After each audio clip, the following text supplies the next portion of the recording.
And if you feel me on that, low key F 2020, still sad, still ain't got no money. I ain't got a watch up on my wrist, I just got something I gotta fix. Yo, low key F 2020, I don't know about everybody else, but I think that I am kinda done. Can we just get to 2021, please? Low key F 2020.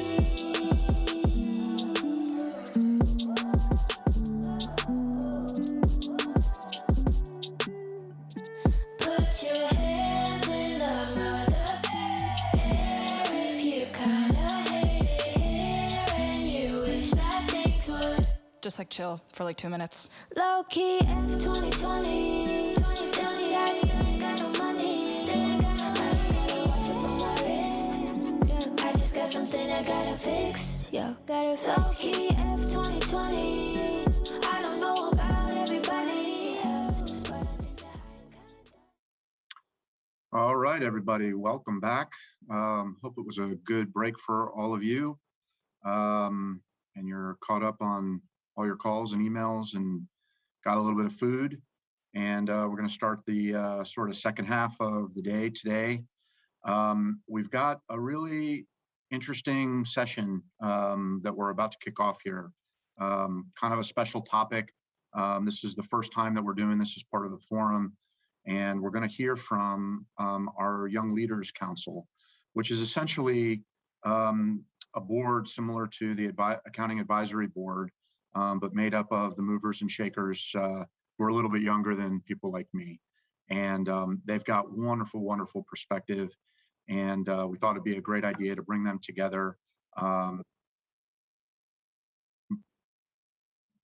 moderate a nice discussion. And so hopefully look forward to it. So I'm going to ask Matthew Phillips, who is an accounting professor at the University of Miami, who's going to moderate the discussion, to pop on, introduce himself and his panelists, and enjoy the topic. All right. Good afternoon, everyone. My name is Matthew Phillips. Thank you for the introduction, Mark. So I'll be moderating the session with the Young Leaders Group, and we'll talk about a few different topics. Some that we've talked about, a few different times this morning. With the SASB discussion, Christina's the academic perspective on some of these ESG related matters, the executive perspective, and now we'll give you a little bit of the young leaders perspective, in addition to some other things relevant to South Florida business. Just real quickly, I'm going to let everyone introduce themselves, but my name is Matthew Phillips. I'm a professor here at UM. I got my PhD from UM in addition to my undergrad, my bachelor's and my master's degree. So I'm a triple cane. I had the IBIS at my wedding. UM's very special to me, and I've been associated with the department in some capacity for almost 15 years. Did a brief stint at EY and then found my calling into academia and came back. And so it's been a pleasure and a privilege to be able to teach the classes that I sat in not too long ago. I know, Robbie, Jasmine, and Shannon can all attest to that.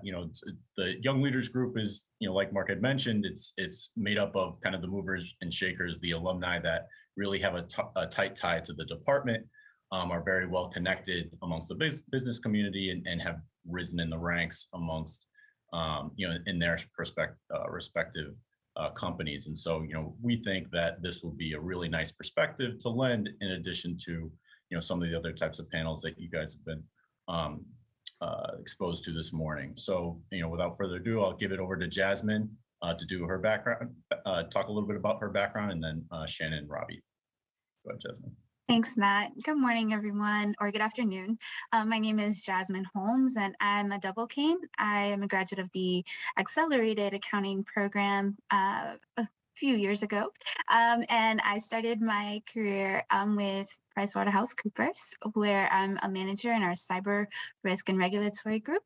I am very pleased to be here and honored to be here to speak with you today, and I'll pass it along to Shannon.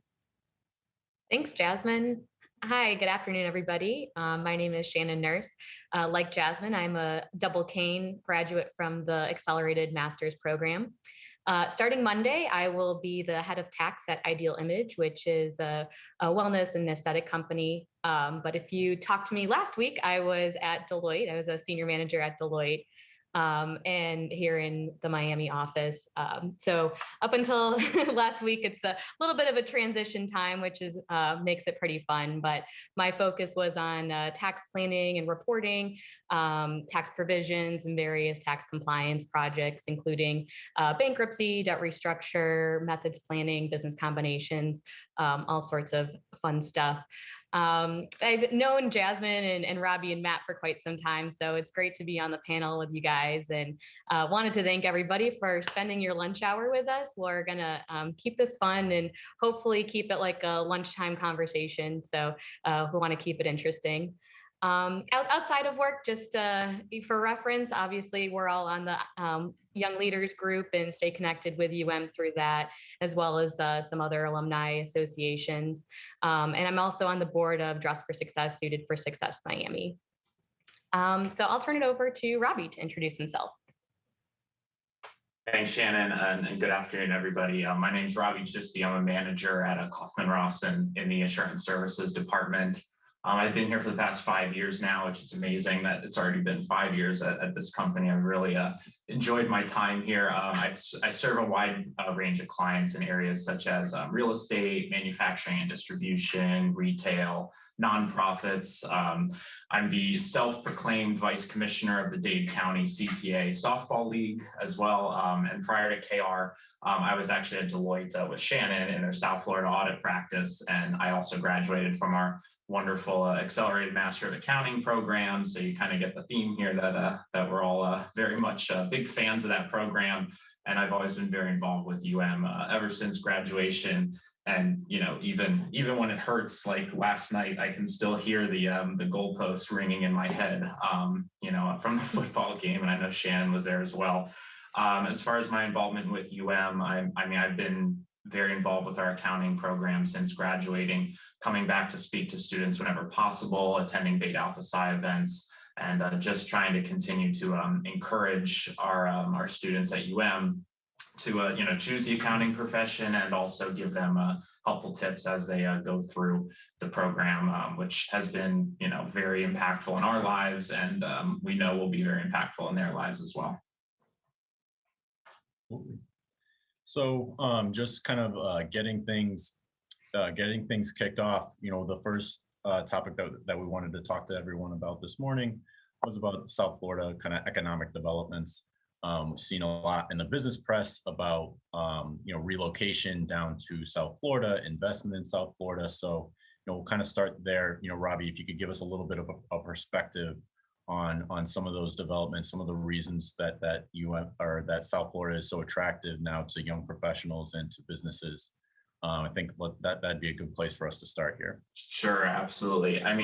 So I think the last couple of years, what's been interesting is, at least from my perspective, I was born and raised in West Palm Beach and went to school, high school in Boca, and then for college. So I've spent most of my life down here. And I think what's been really cool over the last couple of years is I don't hear about South Florida as much of being like, oh yes, that's where my grandmother lives, or that's where my grandfather, and now we're really starting to see that trend over the past couple of years due to due to other factors as well. But the pandemic has really caused leaders to start moving here. And that's definitely something that's really been a big factor on South Florida. And it's neat to actually be a part of that. And I think what's great for is our location down here, being in the center of what has really become like the hottest real estate in the world over the past year or so. It's really a great position for to be in, and I really hope that we capitalize on it going forward. This increased acceptability of remote work, that's, people can live wherever they want. So it's such an important thing, business-friendly tax policy, just so many different things that are really helpful to getting businesses down here. And, low corporate income tax, zero personal income tax. These are very very attractive things for business leaders around the globe, particularly, in the United States as well. It's a little easier if you're already in the US to move down here. And I know that, Shannon, I know, has some experience with kind of the tax concepts here. So maybe she can chime in a little bit on this. Yeah, absolutely, Robbie. I think you hit on it. I mean, the low corporate income tax rates are great from a business perspective. The zero personal income tax really makes people excited to come live in Florida. And, with the ability to work remotely, I think a lot of people with the pandemic just kind of said, why not? I mean, I know I moved to Florida about 12 years ago, 13 years ago, something like that. I was getting razzed beforehand on my Green Bay Packers mug. I'm a Wisconsin girl at heart, but I've been in Florida for quite some time. But I remember coming down and thinking, who wouldn't want to live here? This is, it's beautiful, great weather. And then I think from a business perspective, they're really able to attract top talent. There's a very diverse work culture here. We've got people from all over the place. And I think we see that at UM as well. Just, the UM's community is very diverse. And I think that gets reflected in the overall business community. Sure. And, I think what I was thinking about earlier with the diverse work culture, and it's kind of been a topic that we've been talking about. I know we're going to get a little more into it later in our discussion, but I mean, South Florida, growing up from being down here and just our connection to Latin America and South America, Central America, and how we've really had leaders both politically and in business that have been very diverse for quite some time. So I think that it's something that we offer down here that might be a little, I think as the world is really focusing in on this a lot, to me, it's something that it felt to me like it was kind of something that I was experiencing from a young age, just, diversity and leadership down here. So I think that's another aspect of South Florida that is very comforting for many people that, I'd like to say that down here, it's something that we've already embodied and embraced for quite some time. With regards to our leadership down here. So that is just another factor that really has encouraged people as far as, moving to South Florida, basically with that true like American dream feeling of, if you want to make it, like you can do it here in South Florida. And so that's definitely a very important aspect of South Florida in my view. Yeah, one thing I want to add in is I remember having conversations with Ms. McPhillip while we were still at UM talking about that brain drain, right? We have so much great talent that comes to South Florida, but being able to retain that talent in South Florida has been a challenge for some time. And I think that we're finally being able to retain more of that talent in South Florida, in addition to attracting that new talent, which I think is really great for our community as more technology companies are coming to the area. As more, I know from the professional services perspective, I feel like there's definitely a re-evaluation of real estate strategy. But when it comes to other industries, I really think that they're going to continue to grow and thrive in our community. Yeah, I couldn't agree with you more, Jasmine. I mean, lending a little bit from the young leaders' perspective of coming out of school, right? Like I totally agree with you in the beginning. At least when I first got here, a lot of the people that graduated from our programs were going either back home or going to somewhere else in the country. New York or San Francisco, some of these big metropolitan areas that we're doing very well at attracting talent, but the conversation is definitely shifting to opportunities that are here. It's great, because we have more companies that are committing resources to South Florida. We see more investment in South Florida, and that makes a big difference when it comes to our graduates' decisions on where to go. Because we're not having any problem attracting the top students down here. We're seeing that across the board. From the university's perspective, particularly in the business school. But keeping them, like you said, has been a challenge. But when the economic perspective and picture for young professionals changes to such a degree, you see that that's less of an issue, right? Brickell in particular, right? That's a great place to be a young professional right now with the growth that we've seen there, and the development downtown. So, kind of having said that, Robbie, maybe you could talk a little bit about some of the development that we're seeing and some of the other things that are really, attractive to both the businesses and to young professionals, on the infrastructure side. Sure. Just a couple things. A couple other things just with regards to business and travel down here. There's been MIA, the airport has been overtaking JFK and Los Angeles in international travel. And that's kind of something that I don't know if I ever expected to see things like that occurring. I'm glad to see that. It's amazing that we've been achieving those types of stats lately. But and there's obviously a piece of this that's related to COVID, and we've been very helpful as a state in encouraging and advertising directly to countries abroad to come here, get the vaccine, and then fly back home. But it's a great, I think it's great exposure for our area to get this kind of recognition. And so, but yeah, going forward, as far as and also kind of talking about the foreign investment that's been going on down here over the course of the pandemic. Early in the pandemic, when we weren't really sure what was going on with the economy, a lot of the international investors in real estate had kind of pulled back.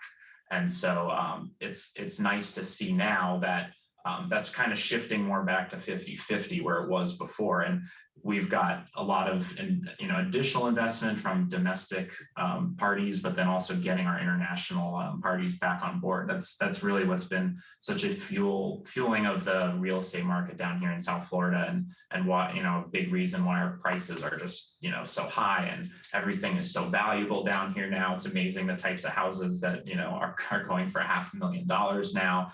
But that's just kind of where we're at. And as far as getting all those people, we're definitely going to be looking at there's a lot of upzoning that's being planned along that Metro rail line, because as people are coming in, obviously we need to as a community we're looking to make it easier to not necessarily have a car when you're living here. So I have a slide here on upzoning along major transit lines, and how there's areas where upzoning is being discussed, and it would be obviously helpful to those who are coming from communities where they weren't necessarily used to having a car, and now that they've coming down here, that's just their way of life. So it's another way of attracting them in the future, and also being very effective and efficient as far as travel, and not congesting our roads, maybe decongesting them a little bit. Those types of things are very important. And basically, for UM itself, we're the way that all of these developments are coming along, whether it's Brightline, a monorail between downtown Miami and Miami Beach. We'll have a scenario where students are coming to UM, and even though they typically don't let freshmen have a car in their first year, and then you kind of have to get the seniority to have a car on campus, but the hope is that, thankfully, being on the Metro rail line as a campus, you're going to be able to access almost everything Miami has to offer without even getting into an Uber if you don't want to. So it's really, and you can go to Disney and eventually Tampa. You'll be able to do a lot without even needing anything that's got tires, really. So from the UM campus, which I think will be really an incredible thing in the future for us. Yeah, I totally agree, Robbie. And, I know there's been some construction on the underline as well, which is sort of the park under the Metro rail. And, I live in Brickell. And so seeing that, come to life has been just so great. This went from, an area or, a space that just was, there was nothing under, there was this useless kind of space there, to being a park, and, seeing people play soccer and basketball, and, I ride my bike through there, and it's just, it really has helped kind of, beautify the city and make that space really useful. So that's been great to see. It's just so much activity in Miami in terms of transit over the last couple of years, and expected to continue over the next few years. Sure. I mean, the underline, it's going to take a while to get that completely done. At the moment, it's scheduled to be totally finished at 2025. But that park is really supposed to go all the way down to Dayland Station. And what's really neat about that is you can really, I mean, on the weekend, I love to walk around town. I love to enjoy being outside, and people who are moving here, that's one of the huge reasons why they want to move here is you can be, obviously you got the rain. But one of the nice things about, if all of a sudden one of those pop-up showers happens, if you're on the metro, if you're on the underline, you can just get on the metro rail, get back home without getting, maybe totally rained on. But it's something that I could see people on the weekend, like making it like a day trip, to get some great exercise, but also walking up and down the underline. And there's so many different businesses and restaurants along US 1 and then in downtown. I mean, you can get great exercise on the weekend and also enjoy the community at the same time. So I'm really excited to see how the underline plays out. And obviously it'll go through as well. So that'll be another nice, it'll be, especially for those, obviously we got a lot of New Yorkers. And so this is very much modeled like the High Line in New York City. Right. So I think the New Yorkers that'll be coming down to will be very happy to have something like it right there in their backyard, right outside of the freshman dorms. Oh yeah. Absolutely. And we know, from the emphasis and on the political side, right, that there's a lot of publicity about infrastructure projects and for Miami in particular being, central to that. That's it makes it, for anybody that's interested in coming here, you can clearly see the vision for where this is going to be, and some of those inconveniences we experience now, like the congestion and the dependence on cars in particular. At least there's some plan for alleviating those. So the next thing that we wanted to talk with everyone about or lend some of the young leaders' perspective on is the impact of COVID-19 in the workplace. And so we talked a little bit before about how the pandemic was shifting an emphasis to South Florida from other regions that were hit, economically hit from to a differential point. And so, now wanted to talk a little bit about, how that's, some of the impacts that we've seen in the workplace, particularly from the younger perspective, with people that are coming out of school, just getting their first job and walking into an environment where it's remote. You're not meeting at the water cooler, the coffee desk anymore. Obviously there's very important implications. It's Miguel shared a little bit about how excited we were to have people actually in class, right, as opposed to remote. So Shannon, maybe you can lead us off a little bit with some of the big points in terms of the impact of COVID-19 on the workplace and lead off the discussion. Yeah, absolutely, Matt. I think just COVID-19 obviously is just top of mind for everybody. The pandemic really shifted so many areas of our personal lives, but also our work lives. I think, number one, the technology shift has been crazy. The ability for companies to do so much more, remotely than I think most people ever expected. I know personally, I was somebody that was in the office, most days, or if not in the office, at a client's office, but, kind of in person all the time. And then it seemed like overnight we just shifted to a completely virtual environment. So that technology shift was interesting. And, I think that's a big area. And I'll get, kind of go into that a little bit more. And I'd love to hear Robbie and Jasmine's perspective. I also think, mental health was a huge, issue and, but opportunity as well, for all all folks in the workplace, younger folks and more experienced folks as well. I think there was a huge impact on that. And it was good and bad. I think there was a mix of that where, there was one set where maybe people felt a little bit more isolated and disconnected.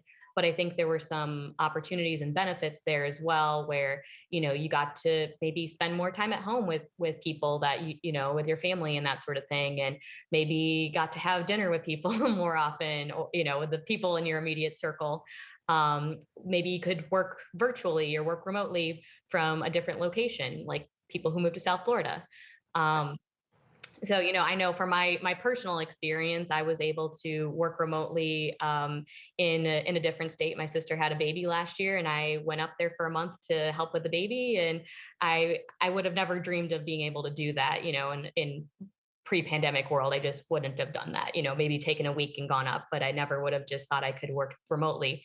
And it worked great. So, I'd love to hear from Ravi and Jasmine too, your thoughts on that from it seems like there's kind of mixed, the emotions and mixed thoughts on the impact of mental health. And I think we probably all collectively have those mixed thoughts, but would love to hear, what you guys thought, and maybe the impact from your perspective on what your companies did and that sort of thing. Sure, Shannon. So I think that we've definitely had to shift in a way that everyone is more self-aware, right? If nothing else, incredibly more self-aware. And I know that I was very grateful that my organization provided so many resources related to holistic well-being, right? Including mental health, your physical health, emotional health, all of the above, and all of the different aspects of energy and remaining energized to live a productive life and bring your best self to work, right? And I like that we had different options, right? We had access to Ginger, right? Which I started taking advantage of March of this year, and I still leverage to this day. There's, additional, free counseling sessions that, were brought in. And then there's apps like Brain FM and different apps to really cater to different needs. And however our people wanted to interact with them, they were encouraged to, they're incentivized to use. And I think that they've been useful. And I think there was definitely skepticism about, okay, is this just, for now, like a trend, right? Is it that, okay, they only care about our well-being, for a little while? And I can say this about not specifically like PwC, but just in general, like, is this well-being thing like here to stay, or is it, just so that, we are still an attractive firm, right? And I can say, from my experience, there's been a lot of support that I received. And so I think that everybody definitely has different needs and different experiences with it. But I think across the board, we've seen even our clients embracing it more, having well-being Fridays, or incentivizing vacation. I know at PwC over the past year or so, been incentivized to take 5 consecutive days of vacation, right? Because people weren't taking their vacation because we're living where we work rather than working where we live, right? Spending majority of our day still working and never feeling like you can really escape it, and having to be that much more intentional about taking care of yourself, your family, and establishing boundaries. So I will pause there and shift to Ravi. What are your thoughts?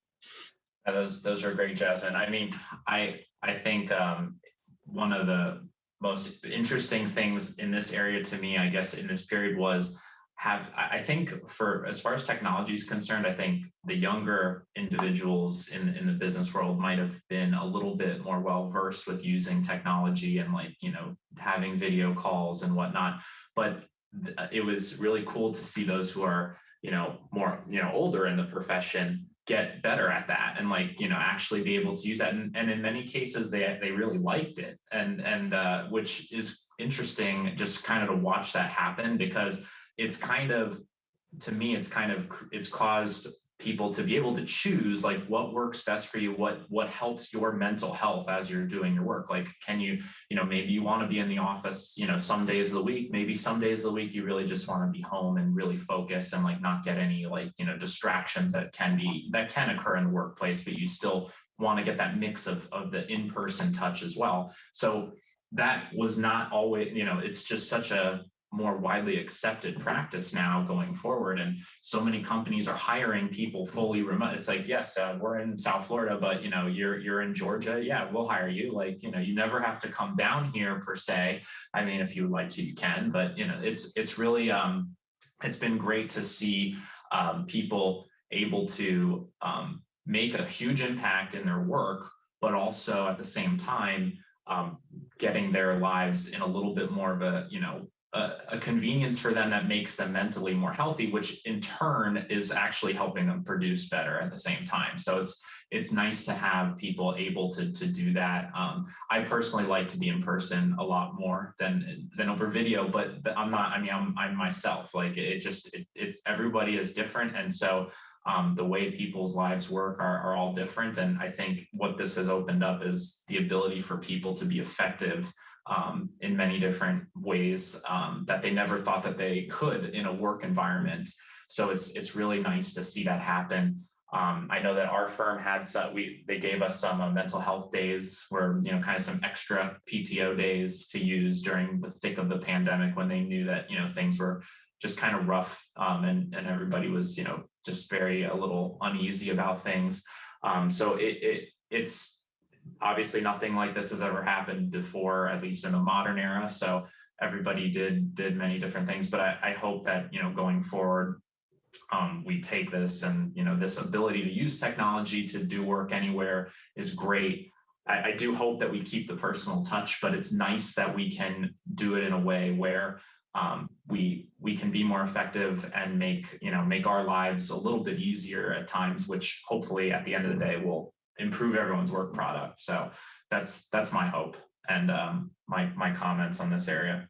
Yeah, Robbie. So it's interesting talking about the personal touch too, right? Because I think one interesting thing that came out of the pandemic, at least maybe just for me, but I think a lot of people notice this, is that use of technology and using video. And even though we weren't together, I think some of that using video and kind of introducing technology, not only with your peers and colleagues, but also with clients, it actually brought people closer. So you got insight into people's offices or living rooms or whatever, and saw their kids running around and their pets, dogs barking in the background. My cat walked across my keyboard, and just, having that really, broke down some barriers. And I know that helped me build some strong relationships with clients where, I might have seen them formally in an office and, every so often, but we would go on video calls every day or every couple days, and you would just, see them in that more kind of casual and personal environment. And I think that actually brought people closer. And so that was kind of an interesting, probably unexpected thing that came out of that for me, is really getting to know people and getting to know their families. Even though we weren't together, you really got that to build those relationships. Right. One thing that as you guys were talking about that I was thinking is, for people that had known what it was like to go to work in person, obviously there's a little bit of a different adjustment relative to those that never experienced that, right? That came into the firms, in January to March of last year or last summer. Obviously the corporate hiring is a little bit different, but I was wondering if you guys could share some of your perspectives on the feedback that you've gotten from your entry level staff or your younger level staff, on how effective some of these programs that you guys have been talking about, the firms and some of these companies have implemented, with respect to their experience, how comfortable they feel with that environment, how included they feel, how connected to the organization they feel. Because I think that's a pretty important perspective to lend as well. I think it's been tough. I honestly, from the feedback that I've heard, I think the firms and, companies that I've seen are doing a good job of trying to put stuff in, put in programs and, implement a whole bunch of different things to make sure that everyone's connected. But to your point, Matt, that's easier if you already had that connection, and it's easier to stay connected with people you already talked to and kind of knew their personality and their working style and that sort of thing. I think it takes a lot of extra effort to develop that. I think, video calls and that sort of thing does help, but I think it's been challenging, and I'm sure any young person who would join a company probably feels that it's been pretty challenging. Yeah, I mean, It we have, definitely. sorry, go ahead, Jasmine. I was just gonna mention, I know like I've specifically had some staff who came and have already, left, right? Unfortunately, but it's like building that community with them, and making sure that they really feel part of the team has been, it is challenging, Shannon. I completely agree with you. And in addition to the transition for them, it's also the transition like for management, right? And having to modify a lot of our leadership style and how we're reaching them. So it's a learning curve on our part as well. And you layer on top of that all of the changes that are happening at the like for the whole entire organization. And it's like the rate of change just keeps increasing. So dealing with that increasing rate of change happening within the organization, what's happening in the industry. And I also work a lot with recruiting. I think all three of us do. And it's like, okay, so now understanding how that translates into helping students figure out, what path they want to take and get them to understand what their options are. And it has the trickle down effect. So what were you going to say, Robbie? Yeah, I mean, we have individuals who we've hired over the course of this that unfortunately I haven't met in person yet, and but they're incredible individuals, and we've done the best that we can as far as onboarding them and training them. It's a challenge. It's definitely a challenge for us as leaders, and then I know it's a challenge for them as well on their part, and it's something that we're all going to have to keep getting better at.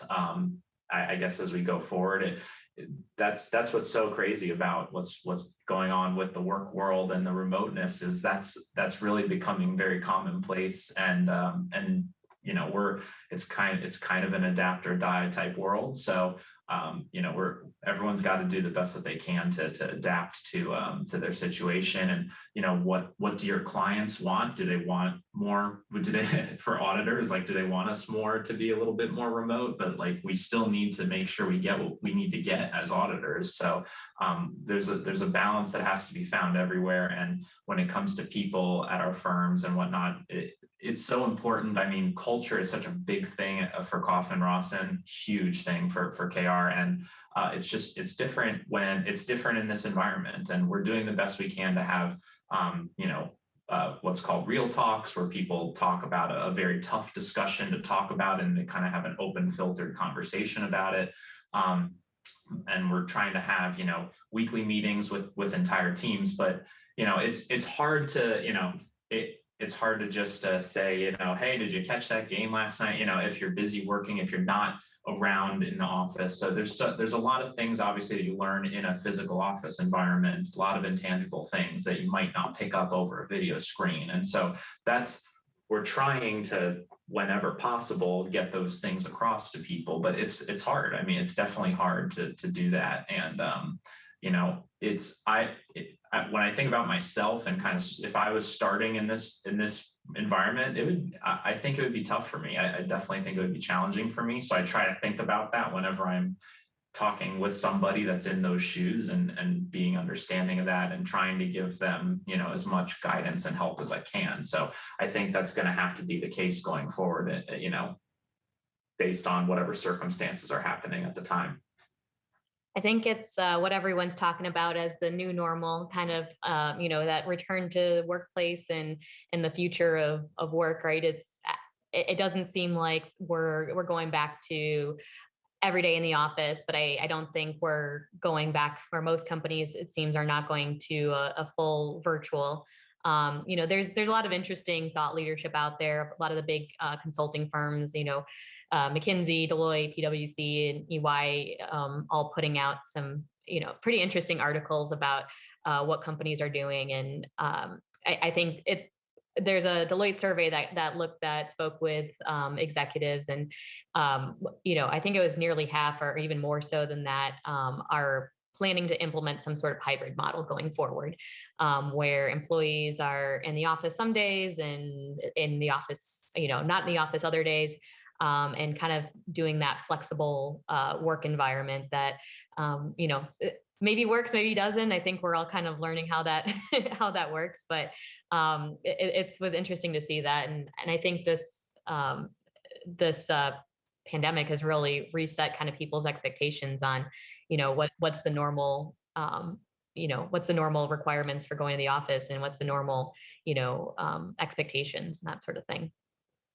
Oh, absolutely. And as we go further along and we get more and more data, obviously on the academic side, that's definitely a big point of emphasis to understand the implications of some of these things, be able to show one way or the other with data how these are translating to different outcomes, right? Whether that be, firm level profitability type goals, or even at the individual level. So really good discussion there. The last thing that we wanted to talk to everybody about, and share some perspective on, is that ESG angle that's been very big point of emphasis this morning. Both the academic and the executive perspectives lend a little bit of thought there, and a large discussion, probably more so than in the prior sessions, on diversity, equity, and inclusion. One area that really shines on. So, recently Forbes came out and said Miami Herbert Business School was one of the top 10 in terms of diversity, which is something that I think everyone associated with the university is extremely proud of. And that goes for the undergraduate, school wide, right? We're also top in the country. So, some of like the way that we began this conversation, one of the things that attracted us here and made us want to pursue our education here is the emphasis on that. And so now, think we can kind of talk about that in the workplace, some of those perspectives on ESG and diversity, equity, and inclusion. So Jasmine, would you like to lead us off with some thoughts and start the discussion? Absolutely, Matt. Thank you. So diversity is one of those, I used to always, and still do, consider it a great resource, right? But a resource is only as well as you use it. And so I think diversity was one of those key elements that helped me choose PwC as a firm that I wanted to go work with. And it was, I saw, demonstrated in those early, interactions with the firms. And I interviewed with several firms, and I would always try to observe and see, what was being done, what was actually happening. And so I've been a part of different initiatives, PwC, the different summer leadership programs and things like that. And I think, we've come to understand that there, are over 30 different aspects of diversity. And I think that with being quarantined and being in this virtual work environment, I feel like it's that list is growing in terms of aspects of diversity. And it's a large umbrella with very pervasive impacts, right?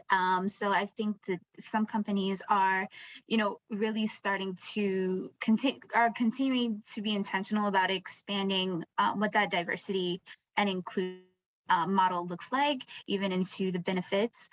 So benefits such as, egg freezing, like for the women who want to wait and have different family planning goals, right? Looking at people with different needs when it comes to parenting and how that impacts their way of work and the flexibility they need. It's like that flexibility that was marketed is now just like the norm and like necessary. We're understanding how necessary a culture of flexibility is. And also understanding that it's the diversity and inclusion, but that third step of belonging, establishing an environment and culture where it's beyond the policy and it's beyond the programming, and now it's embedded into how we work, how we lead, how we interact with our clients, how we interact with one another, and making sure that respect and empathy are like at the root of our interactions. And with everything that we do. And I think that starts to then go corporate level, right? And that's where, some of our ESG reporting comes up. Consumers, employees, and investors are all looking at how businesses are demonstrating that corporate responsibility, and they're being more vocal, right? It's not just activists that are happening in the boardrooms. You now have people who are very vocal online, right? Very vocal with social media, very vocal with even having websites that present facts on, okay, this organization stands here on these topics, or they stand, they're supporting this particular piece of legislation, whatever it is. There are websites that literally index companies and where they stand on these topics and provide rankings, literally. And so I think it's becoming a much more vocal environment. And I feel like people are not afraid to leave companies where they don't feel respected, right? It's becoming less of there's becoming less leeway, like, of staying in a place where they don't feel respected, or that diversity and inclusion and belonging are important in actuality to the company. And even different apps like Fishbowl, right, are different forms where transparency is at the root, right? And understanding where your colleagues or your staff really stand and how they are perceiving how an organization is responding to social stimuli or social events that are happening, in addition to how they are interacting with these diversity policies. Shannon, you have any thoughts? Yeah, I mean, I think you're spot on, Jasmine. My perspective, I was part of Deloitte's Inclusion Council for a number of years, and I will say, over the last few, I think this, we've continued to step up the efforts in making sure that we're looking at inclusion, not just maybe from the traditional viewpoints. And you mentioned that there's like 30 different areas that you've looked at or that are considered and probably growing. What came to mind when you said that. I think another area of sort of diversity is people's family and caregiver status. With COVID and people having responsibilities at home, if you were a parent or a caregiver or had other responsibilities, that could really change your your ability to work, or maybe the hours that you worked. And I know that a lot of firms now are kind of recognizing that now that was sort of highlighted with the pandemic.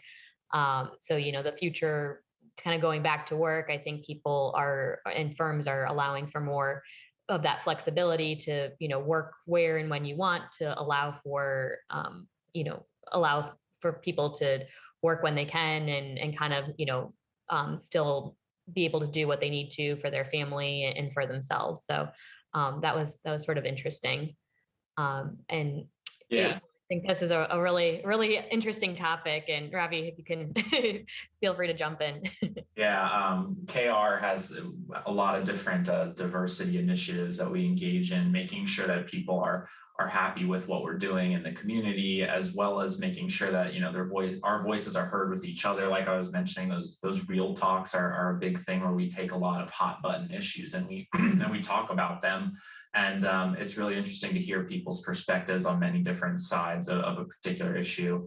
And so it's very important, as far as it kind of all goes back to the mental health, and people feeling like this is being considered and always thought about, and companies caring about their people. I mean, that's always been a thing that KR has really prided itself on, is people first. And this is such a big aspect of that, making sure that, when we're sourcing people, like we're considering everybody, we're looking at schools that might have a different population set than another school. Like we've said, UM, whenever you want to think about diversity, I always think of UM as the first place I think about, because it's always been one of the more diverse populations in university populations in the country. And that's I think that's always been such a great pride point of ours. And there's so many things that make such a great place, but that's really one of the best parts about it. I think I probably will never be in a community as diverse as the community in that bubble again, but it was really it's a great reflection on our world today. I think that the population, and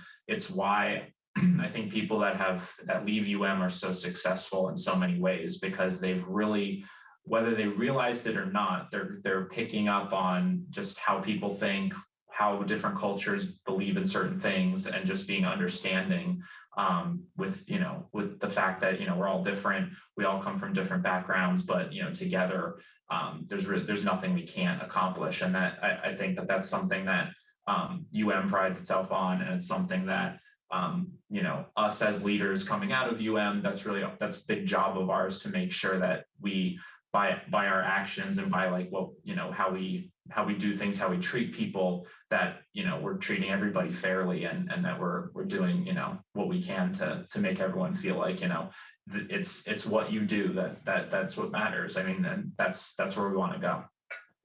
Yeah, I think from the school's perspective, right? It's like when you go to class and when you look around, right? That's what you expect to see when you take that first opportunity, right? Or at the very least, it becomes an expectation of the experience that you intend to have, right? And so, the emphasis that UM's placed on that, and how that's manifested itself into this type of experience, Robbie, I think is exactly on point. And from the academic side, right? Like there's screening tools, and there are, it's part of the hiring process at many major universities across the country, right?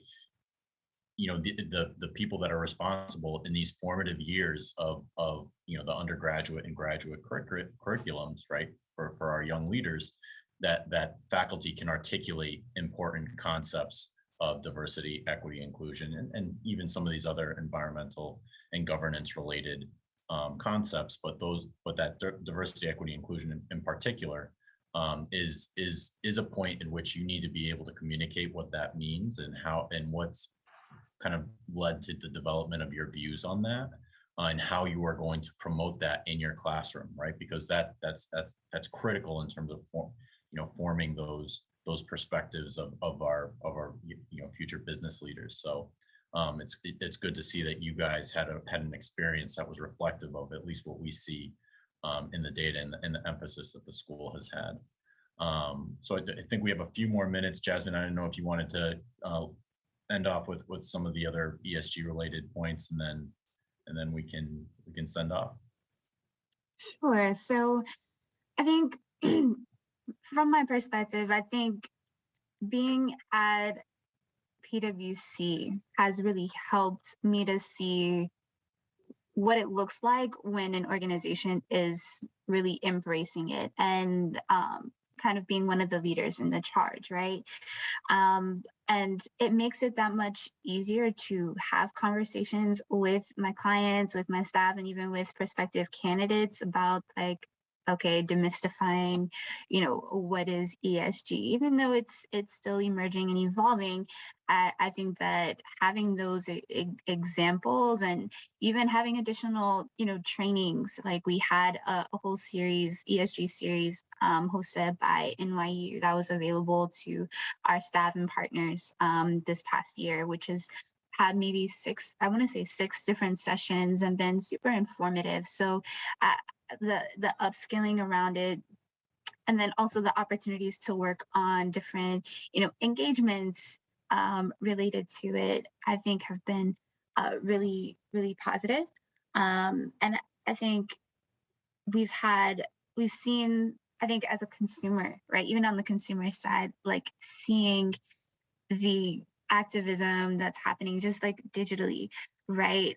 I know one example was the whole Wayfair situation that happened and the allegations around that, and how consumers are holding and investors are holding companies accountable for their relationships, right? We were talking, I remember earlier they were talking about like third-party relationships and how investors and consumers and business partners are taking it really seriously who they're doing business with, right? And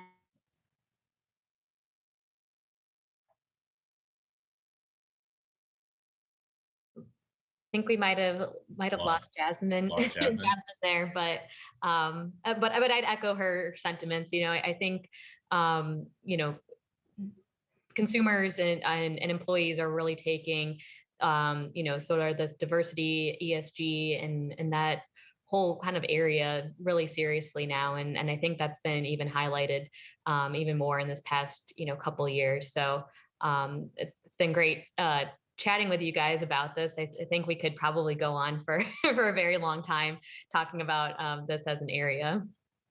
Oh, absolutely. All right. Well, thank you very much, everyone, for joining us for this lunchtime chat, you know, with our young leaders, and we look forward to engaging with you guys. You know, feel free to reach out to the department or the young leaders group if there's anything that we can do to connect with your former alum. We're happy to do that. So thank you guys so much. Yeah. Thanks. Yeah. Thanks, Matt. Thanks, Ravi and Jasmine, and everybody. Go Canes. Everybody, go Canes.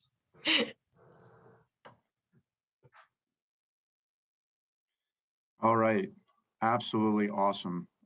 Matthew, thank you so much for moderating what is an unbelievably important set of topics with our absolutely fabulous young leaders. Robbie, Jasmine, Shannon, wow, you killed it, hit it out of the park. Your perspectives honestly are inspiring. And I know that, you know, the sort of senior leadership teams in your organizations are going to need to hear from you on these topics.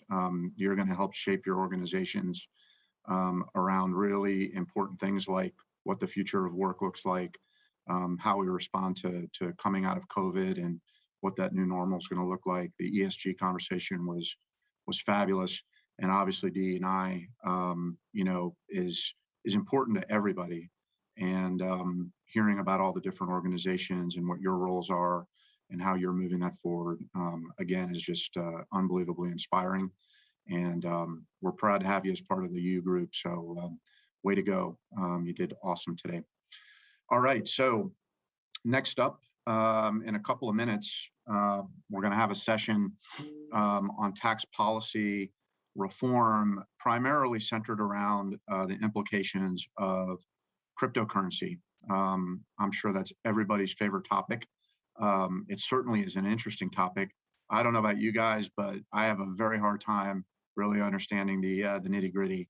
But we have an unbelievably great panel for all of you today to walk through it, get a little baseline and some fundamentals around what is cryptocurrency, blockchain, how does it work, why is it meaningful to us, and then obviously, you know, how are regulators going to be dealing with that going forward.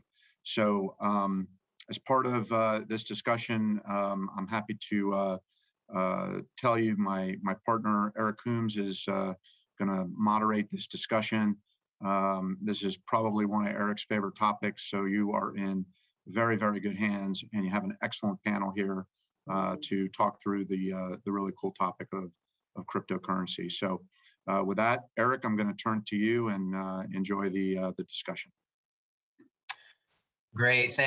Thank you, Mark. Appreciate the introduction, and good afternoon, everybody. For those of you on the East Coast, I know we've got some West Coasters, so good morning to you as well. Thanks for joining our discussion today. Really excited to chat about cryptocurrencies, or digital assets, as I like to refer to them as. We've got a really great panel lined up for you today.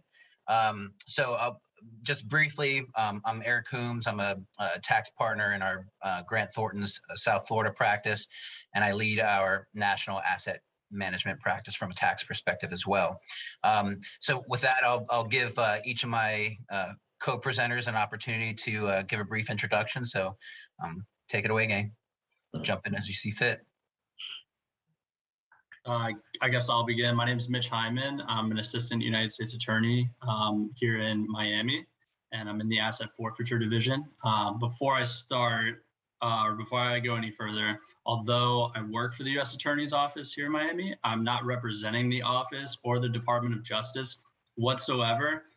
Anything I say today is strictly my opinion and not that of the federal government, and should also not be taken as legal advice. So I just had to get that disclosure out of the way before we start. Hi, everyone. I'm Chris Katarba. I'm a managing director at Alvarez and Marsal based in San Jose. I specialize in international and crypto tax, and look forward to talking with the panel today. Good afternoon or good morning, everybody. My name is Yari Jackson. I'm a tax principal at Kaufman Rossin. I lead our corporate tax consulting and M&A practice. I work very closely with the companies in the technology industry and in the cryptocurrency space, and I'm very glad to be with you here today. Thank you, Alex. Great. Well, thanks for those introductions. So I'm just going to lay out sort of a brief outline of what we're going to be covering over the next hour and change. We thought it would be important to lay out a foundation of general crypto knowledge before we dive into the deep tax implications of the various transactions that are possible in the digital asset space. We'll then jump, so we'll go from sort of general discussion to more in-depth tax discussion, and then certainly focus a bit on tax reform and what might be coming down the pipeline here. And then if time permits, we will get into some regulatory topics. Obviously, we've got a great resource here with Mitch, so curious to hear his views in that regard. And then certainly touch upon sustainability, which I know is one of the, or is the theme for today's presentation. So with that, I'll kick it off with a very general question for the group. I get a lot of friends, increasingly more that come up to me and say, "Hey, Eric, I know you dabble in the digital asset space, and I know you serve some clients in the space as well." And the question is always, "Hey, teach me about crypto. Can you explain crypto or digital assets to me?" So, let's maybe kick it off with Mitch. When you get that question, how do you describe digital assets in the crypto space to somebody who is entirely unfamiliar with it? So I feel like at its simplest form, it's really an easy concept. It's just some type of content. So digital asset is just some type of content that's stored electronically.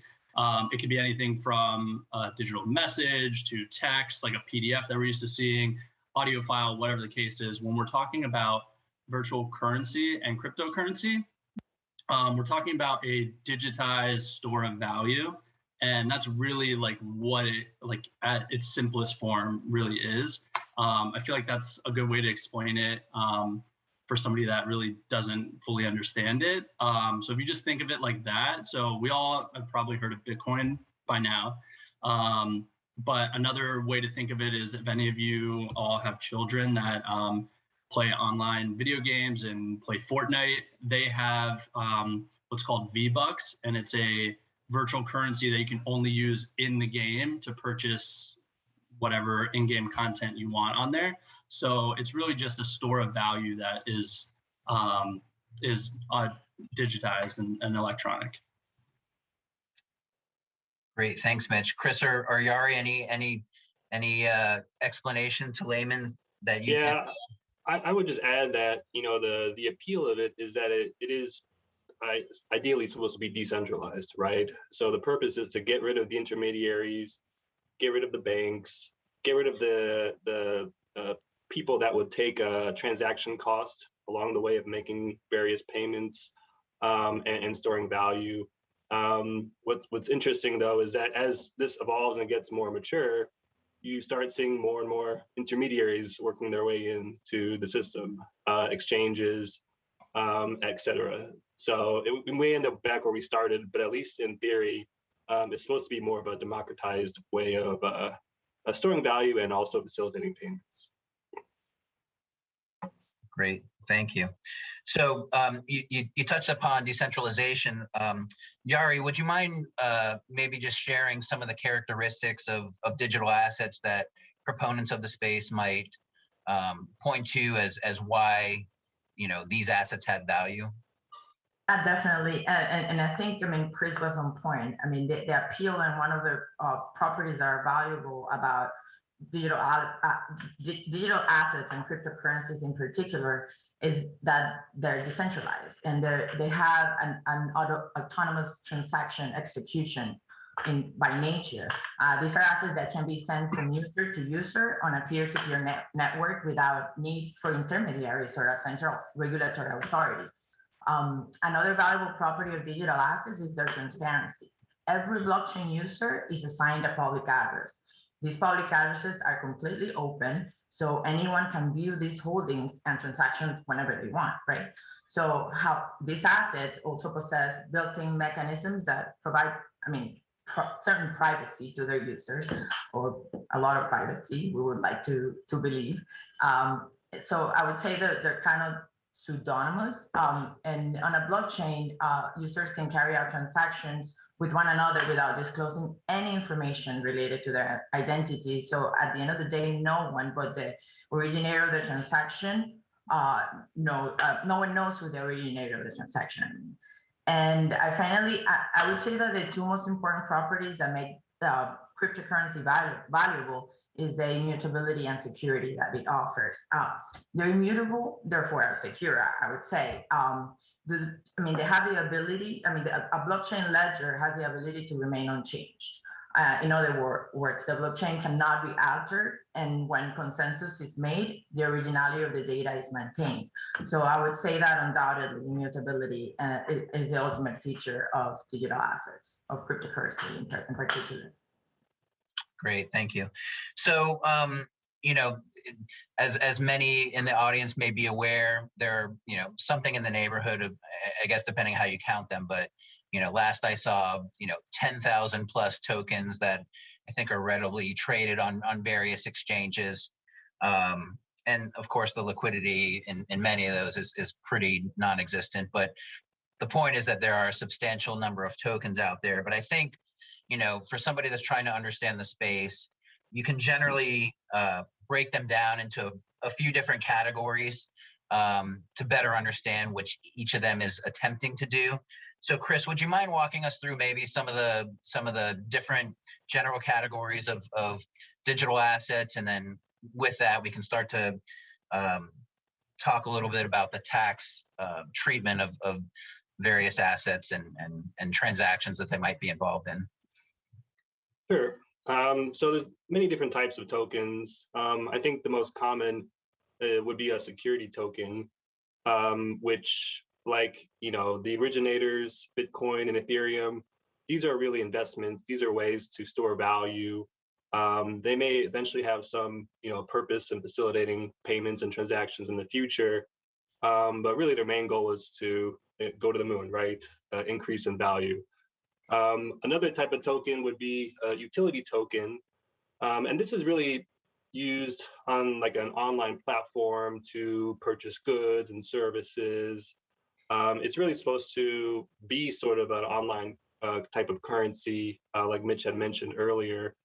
In reality, especially according to the SEC, there are very few utility tokens, and really most probably fall into the security category, but over time that may change. Another type of token is a stable coin. So stable coin it's really a type of crypto that's pegged to a currency like the US dollar, or a commodity like gold or oil. So if you ever see Tether or USDC, those are stable coins. Those are equal to $1 US because they're basically a digital representation of currency. And this is becoming more popular as well. We're also starting to see governance tokens, which are interesting ways of allowing people to vote on blockchain projects to determine how they want them to run. Maker's a popular governance token. if you recall, the DAO from a few years ago was a way for people to essentially make decisions using tokens, which is kind of an interesting, raises a lot of legal questions. And then finally, there's non-fungible tokens, which have become very popular recently. These are, as they say, they're not fungible. It's a unique piece of the blockchain that represents a digital piece of art, digital music. It's supposed to be unique so that it's really the only identifying piece of this blockchain. So even though it can be copied, you actually do own the so-called original of these digital pieces of work. So definitely evolving area, very popular. You'll see a lot of NFTs going for millions of dollars, and we'll have to see where this goes. Yeah, definitely pretty interesting, especially on the NFT side. I know there's a lot of debate about, why NFTs may or may not have value, and that we could probably spend the entire hour just debating that standalone question. So, sort of jumping into the tax treatment of digital assets and cryptocurrencies, right? So you just laid out, a handful of different categories of tokens that all can be used in a variety of ways to either pay for things, vote on, certain provisions with respect to, the direction of a blockchain project, stable coins, which are meant to sort of track the value of the US dollar. So Yari, maybe if you wouldn't mind starting kind of at just from a general, 50,000 foot overview, how generally speaking, is the digital asset space taxed? What are some of the general principles with respect to taxing and reporting, transactions in the digital asset space? Thank you, Eric. So the reality is, as a lot of you already know, there's very little guidance from the IRS, even as of today. The tax treatment of cryptocurrencies has not yet been codified. However, we do have a notice from the IRS, which provides that cryptocurrency is basically treated as property for federal tax purposes. What that means is that the tax principles that apply to property transactions are applied also to exchanges of cryptocurrency. That also means that taxpayers that hold cryptocurrency could report gains or losses, right? When they exchange this cryptocurrency for property or exchange one cryptocurrency for another. Now, the type of gain depends on the holding period. So that's a general idea of how they're taxed. Now, it depends how you obtain the cryptocurrency, what the original nature of that income is going to be for tax purposes. And I mean, we're going to talk about mining, staking, and other types of other ways of obtaining cryptocurrency that have their own tax results. Right. So generally speaking, I think everybody would generally be familiar with the principles that you're describing, right? You buy an asset for a given price. Let's say it's $100. That asset either appreciates or depreciates in value, and then at some point in time, you report a gain or loss based on the difference between those two figures, right? And I think, equating that to sort of the way that, any other asset that we're familiar with, maybe it's stocks, right? If that's the easiest way or easiest comparison, right? So that seems fairly straightforward. So that would be a crypto to fiat swap, right? So somebody comes in, they put $100 into Coinbase, that $100 goes to buying some Bitcoin. Bitcoin goes up or down, and then they swap the Bitcoin back for US dollars, and then there's a gain or loss. So that's pretty straightforward. Many may be aware now that there's the ability to swap directly one crypto token for another type of token, right? So Chris, maybe if you does the same principle apply? And if so, what, you start thinking about the ramifications of how that might be taxed. It gets a little bit more complicated. So maybe you could walk us through that. Sure. Yeah. So if you have one token of crypto, for example, Bitcoin, and you swap it for another token, Ethereum, that is going to be a taxable event. You're going to have to recognize gain or loss based upon the value that you're receiving minus your basis in the token that you're giving up. And that's probably not controversial. It's sort of like an old-fashioned barter transaction where you give up a cow for a house or something. So I don't think anybody disputes that. Where it gets interesting is that if you use crypto to buy goods or services, that's also going to be taxable, which is counterintuitive because you would think if you used cash, you're buying, you don't have to pay any tax, but you do have to recognize the gain and loss in the crypto that you're giving up for the goods or services, which a lot of people may not realize. And the other final thing to mention is that there are token swaps where you can literally give up the same token for a newer token that's maybe more updated on a different chain, and the old token becomes obsolete. There's really not a lot of guidance from the IRS on this. I think we're taking the position that you're really just receiving an update of the previous token you had, and that shouldn't be taxable, but it's certainly up for debate. Great, thank you.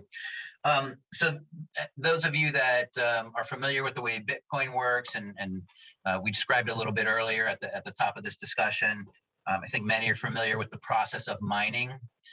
So Mitch, maybe you could sort of walk us through that and what the tax implications of, somebody that's performing mining activities might have to report.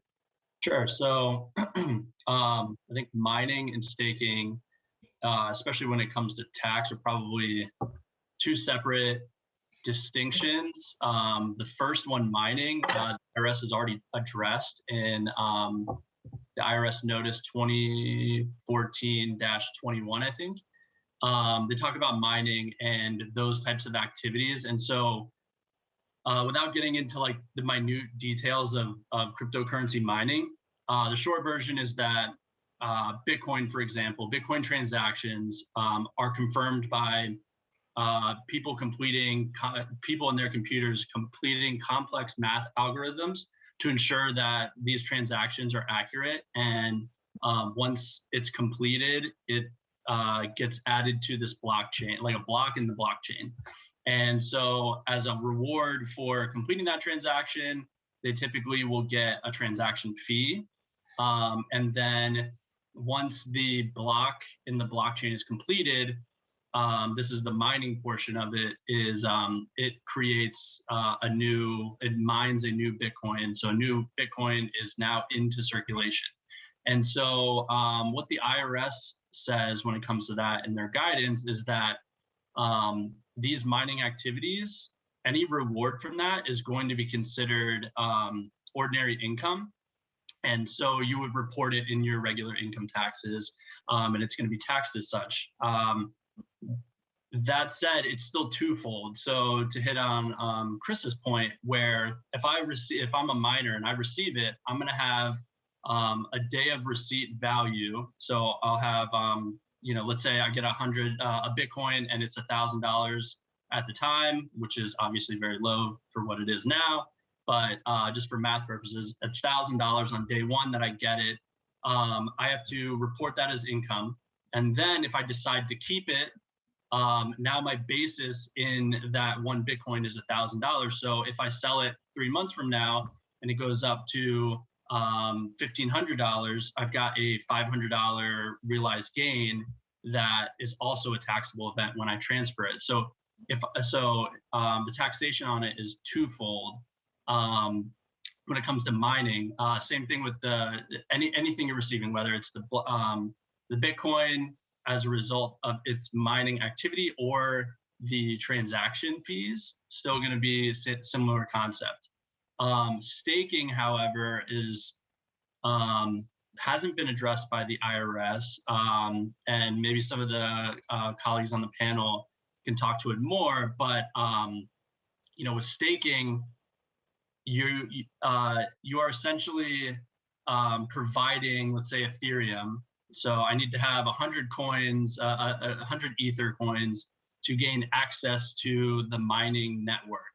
And then I can now work for the network and receive. So I would imagine that it's probably taxed very similarly to the mining activities. So anything that you're receiving, I think is probably, as far as staking goes, is probably going to be taxable as regular income. So I don't know if anybody else wants to speak on that. Yeah, can I jump in? A couple thoughts on staking. Like Mitch said, very new, no guidance yet from the IRS. There is a case though that came in Tennessee where a taxpayer is challenging the IRS on staking, and they're saying we should not be taxed when we receive the staking awards. We should only be taxed if and when we actually sell the coins that we get from staking.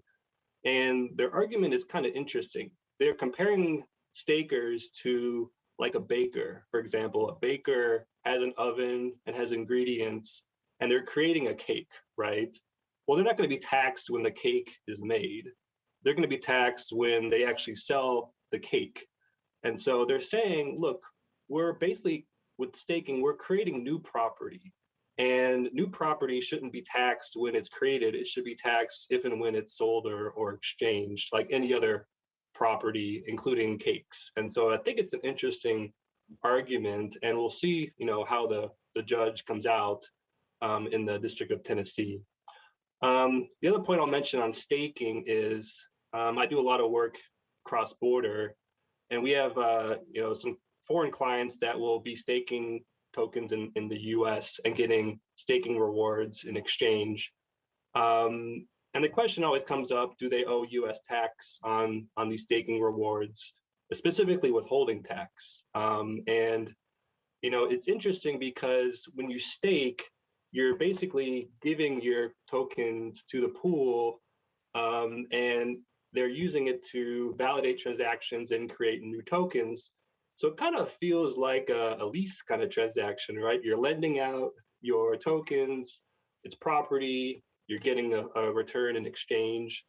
And so that might be the type of reward that would be withholdable, like a rent or maybe a royalty. And so again, we have no guidance from the IRS, and that's certainly a bad outcome for taxpayers. But that sort of feels like the right answer. Yeah. Sorry, go ahead. Oh, no, go ahead, Yari. No, I would agree with that. I mean, on my end, we sort of see it as almost as an interest payment, right? Almost definitely ordinary income. You're letting them use an asset, your asset, and you're receiving something in return. And I mean, the points that Chris brought up are very interesting from the international perspective. So that's all I have to say about that. Yeah, if I could jump in too, just to kind of bounce off of Chris's point, to play devil's advocate here, is there a difference between, a savings, like if I put cash into a savings account and I'm pooling my money towards the bank, right? And then they are doing what they will with it.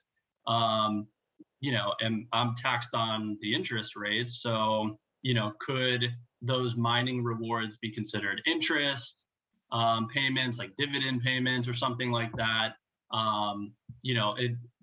Will it matter how much input I have into it? If I'm just staking the coins to give other people access to the mining network, am I really like mining these things? Maybe not necessarily. Should I be taxed as ordinary income, or, if I'm receiving it, should it be a dividend? I don't know if anybody has opinions on that. Maybe what we'll see coming up. Any opinions there? I see it closer to interest income than anything else. Yeah. It's definitely interesting, and I think just this fairly simple example illustrates the great deal of uncertainty that currently exists with respect to the taxation of this. I think and we'll get into this now, I think, but regulators, I think, have been slow to react to the rapid pace of development in the digital asset space and the types of ways that folks that earn digital assets can already generate revenue for themselves. And so maybe with that, let's jump into, stepping back. The folks in the audience hear us talking about staking, and we're swapping tokens and creating tokens by staking. Let's step back a minute, right? Can you guys describe some of the sort of the real world use cases? And I say real world, right, because we're still operating in the digital asset space, but I think many of the platforms that have recently been created, let's call it in the last 5 years, and certainly more every day when you talk about decentralized finance and such. Many of these platforms are starting to replicate functions that are currently being done in the real world, right? So Mitch, maybe if you could describe some of those, and maybe this will give a little bit more meat to, why do we care about how this stuff is taxed? So with that, Mitch, I'll turn it over to you to describe some of those platforms. Yeah, sure. It sounds like Chris is much more knowledgeable on the staking aspect and the lending aspect. So I think, what I can cover is probably just in my opinion, is the greatest value add from the development of DeFi or decentralized finance platforms is just the fact that it's given people around the world cheap access to money transmission services. And it's provided generally a more secure way of funding or funds transmission to people that are considered underbanked. So, for example, in India, I think something crazy like 50% of the population has a bank account. The other 50% just, have cash lying around, which inherently is probably dangerous, right? And so now with a cheap form of communications, or a cheap form of communication being like cell phones, I think I read a statistic that said while 50% are considered underbanked, like 75 or 80% of the population in India has a cell phone. So now they have access to cryptocurrency, and instead of using cash, I can now, exchange and not carry around cash, which is nice. And it's also cheaper. It takes the big banks and these big time players that generally charge huge fees to transfer money from one country to another. I can do it with a cryptocurrency and pay minimal fees, if any. Yep. Yeah, definitely some great advantages there, particularly for the developing world, right? Chris or Yari, are either of you familiar with any of sort of the decentralized finance platforms and sort of the benefits that they generate, or perhaps some of the other forms of, what I'll call real world use cases, such as gaming, or, Mitch brought up NFTs previously. Any thoughts there? Or maybe if you could provide just some greater description of those types of transactions, and, tying that back into sort of the conversation about, what is it, interest, is it dividends, that along that line. As far as decentralized finance, it's not only the alternative to banks, under the original nature of simply, performing transactions, but also the way we earn money. It's become more sophisticated with a lot more alternatives. One of the DeFi platforms, Yearn Finance, what they do, it's pretty amazing. And they have their own token, and they offer sort of like savings accounts, and then they accept deposits, and they automate how you earn interest. They basically combine all their platforms, and through automated processes, they figure out how to get you the highest interest. So I think that's pretty cool. Curve Finance does something very similar. They also have decentralized governance. A lot of these platforms, once you own a token, you have the right to vote on how these platforms function. So I think that's a very cool feature of these decentralized finance platforms. Great. Yeah, and I'll just to talk about NFTs again. I do think this is a really interesting way for individual artists to get paid for the work that they do. It's been very hard for digital artists to really generate any money because anybody can copy a JPEG, right? And if you don't have to pay for it, then what's the value in it? So this is certainly good for artists. It's good for musicians as well, who historically have, excuse my language, gotten screwed by record labels. And this gives them an opportunity to, sell albums and online as NFTs and get paid for the work that they create, which I think is really a good thing. And so has a lot of promise for the future. Yeah, to piggyback off of Chris and NFTs. So, the idea is that NFT, a non-fungible token, is that each digital piece of art, for example, it has its own unique serial number. And so if I transfer it from one person to another via the blockchain, that transaction is recorded. And so one thing I found interesting about NFTs in particular, now that people are starting to talk about it, is you can build into the smart contract as an artist, every time ownership is transferred, everybody knows that I've got the copyright, but also everybody knows that I was the original owner or the original creator. And every time it's transferred, I can get a piece of that transfer and the money that is exchanged. I thought that was really interesting, because if I'm a painter and I just sell, a painting, it's just like a one-time lump sum fee and that's it. And if they go on to transfer it, how do I know if it's transferred or not? I don't. So with, NFTs, they have that ability now, which I thought was pretty interesting. I mean, Yeah. not just for the artists, but for the collectors as well, right? That way they have confirmation that this is the original piece that they're acquiring, and hence giving it more value. Yeah, definitely some very cool use cases, and particularly as it pertains to NFTs and artists, or any creators, right? So taking a step back and turning this more towards the tax discussion, we talked about a decentralized platform like you're in finance, where perhaps maybe you deposit some US dollars, right? You convert that into some token, which then gets deposited onto a decentralized finance platform. That platform then takes your token, does something with it depending on whichever pool you deposit into, and then generates a yield for the depositor. That yield can come back in the form of different types of tokens.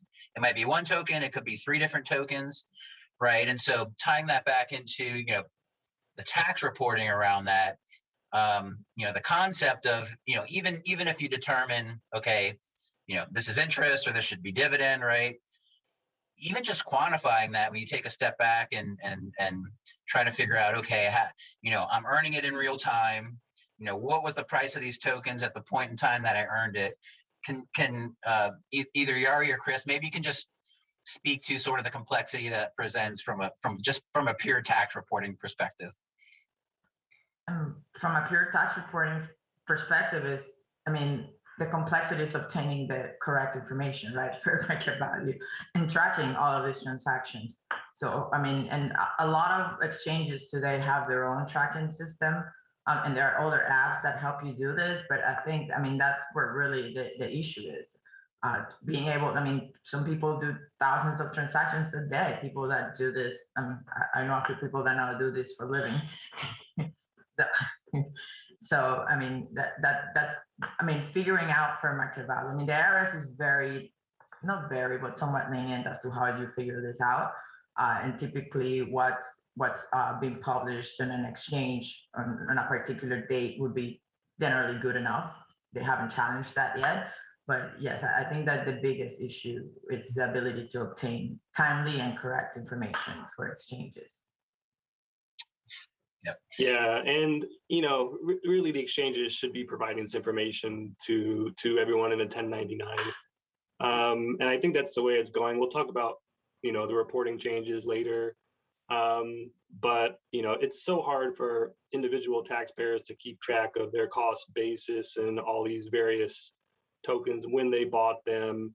And like Yari said, there are some third-party platforms that you can pay to do this for you, but that comes at a fee that really the exchanges should be bearing, in my personal opinion. Yep. So speaking of 1099s, I think that leads nicely into the topic of tax reform and some of the reforms that we're seeing directed towards the digital asset space at the moment.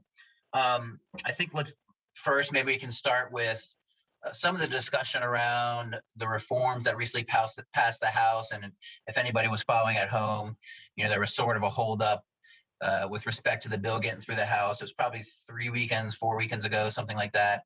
But there was this big debate around some language that was very directed at the digital asset space. So Yari, would you mind explaining, some of the changes that were proposed and what ultimately ended up in the legislation, and I guess the debate, maybe you could frame the debate around, what the impact of that legislation might be. Yeah, for sure. I mean, as it stands today, it's called the bipartisan infrastructure bill includes requirements for brokers to report their customers' cryptocurrency gains to the IRS. I mean, but exactly what is a broker that is not well defined. It includes, this bill includes a provision requiring information reporting on the names, addresses, and the gross proceeds of cryptocurrencies by brokers. And lobbyists of the cryptocurrency industry initially tried to convince Congress to narrow this provision so that it specifically excluded technology companies and in the crypto industry, of course, and miners, but they were unable to win these changes. At this point, the industry is likely to try to lobby the Treasury Department so that when they issue the regulations, they better define what a broker is. But let's keep in mind that the taxation of cryptocurrency would not change with this at all. This is simply a new tax information requirement, right? But the idea is that this so-called cryptocurrency brokers would provide a similar 1099 tax reporting forms to their customers. And what we really want to accomplish this, the lobbyists for this industry is that they want to make sure that the language as it exists today, which basically says that any person who's responsible for regularly providing any service effectuating transfers of digital assets on behalf of a person is a broker. This is way too broad. It would be definitely detrimental to software developers that would now, and miners that would now have to comply with these requirements, even though they don't have a customer base per se, right? That this is what they do for a living. So it would definitely, if the language is not changed, I think it would, be detrimental to the industry. Yep. No, I think that's a great description. And if you step back and think about it, at the top of this discussion, we talked about the fact that, the vast majorities of these transactions are anonymous. And then you compare that to, legislation coming in saying, hey, if you're determined to be a broker, you've got to provide 1099s, which include all this personal data. So depending on how Treasury, I guess, ultimately views this language, they could essentially make it such that, none of these operators in the digital asset space could function in the US because they would simply be unable to comply with the regulations that are being proposed. So it'll be interesting to see how the legislation evolves in this space. I think, just my personal opinion, it feels like everyone's trying to get to a reasonable answer. I think, Chris, you mentioned the fact that, exchanges should be providing this data. And I think that does make sense. I think it becomes more challenging when you say, okay, you got a centralized exchange like Coinbase, which is its own exchange, and there's a corporation behind that exchange. I think it becomes more challenging when you've got a decentralized exchange with no, there's no party that the U.S. government can go after and say, hey, you should be providing 1099s to your users because the blockchain itself is a decentralized network. And so I think that's where you start to see some of the challenges with respect to compliance and really why there's been so much consternation around this language. So Mitch, do you, not to put you on the spot, have, any particular view there from your perspective? Yeah, again, speaking from my opinion, not that of the federal government, and I'm certainly not authorized or even know any of plans that would be coming down the pipe anyways, because that's just not what I deal with on a daily basis. But,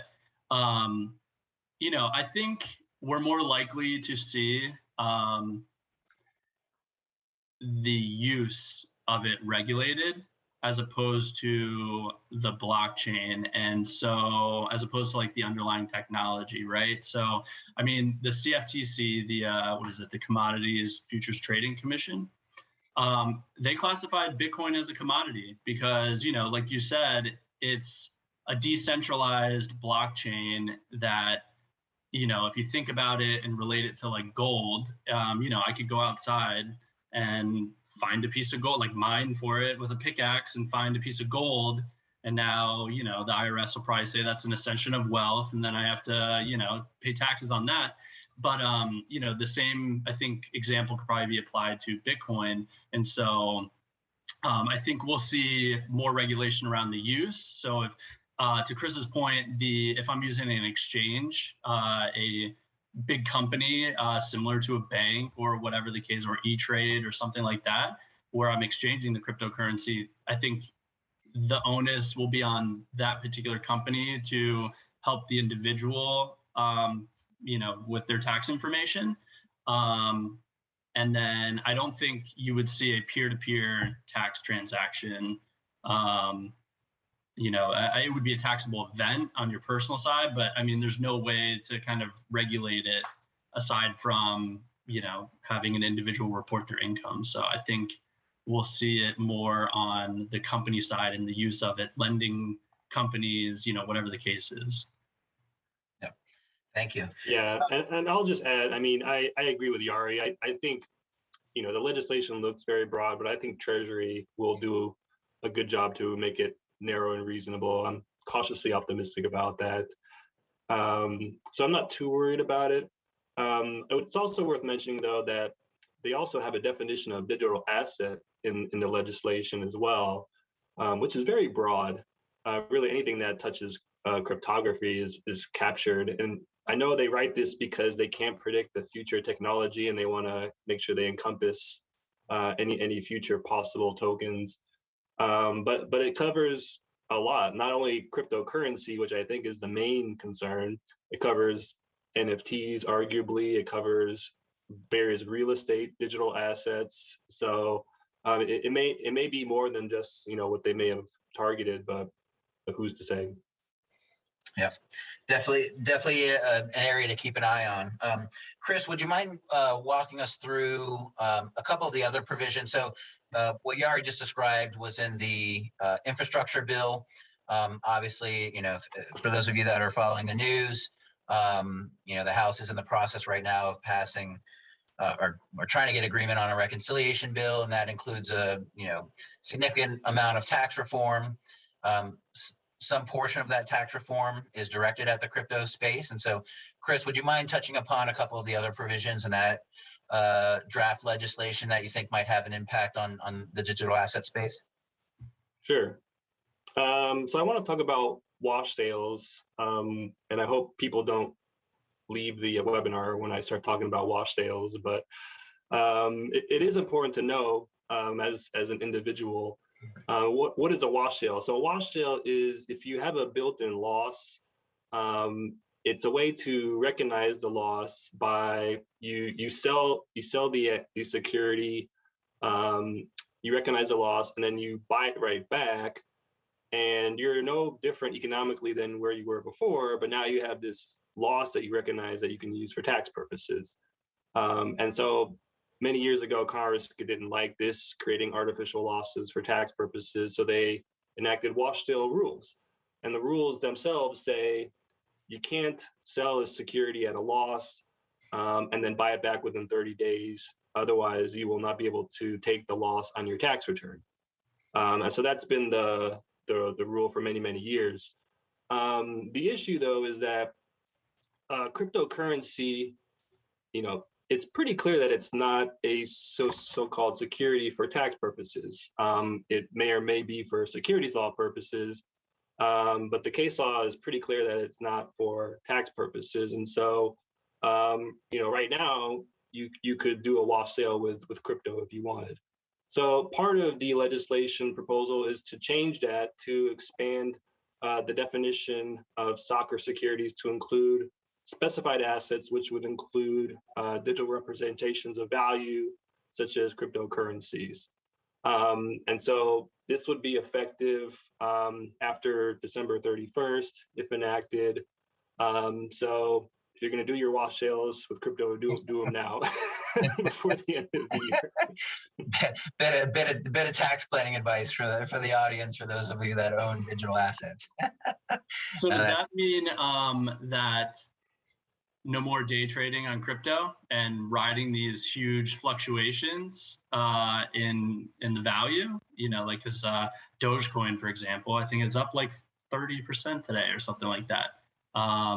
You think that'll have an effect on day trading? You think it'll stabilize the cryptocurrencies? So it could. And by the way, the Axie Infinity coin is up 30% today as well. So I don't know what's happening in the market. But it's yeah, and I think it should, because right now everything is so volatile.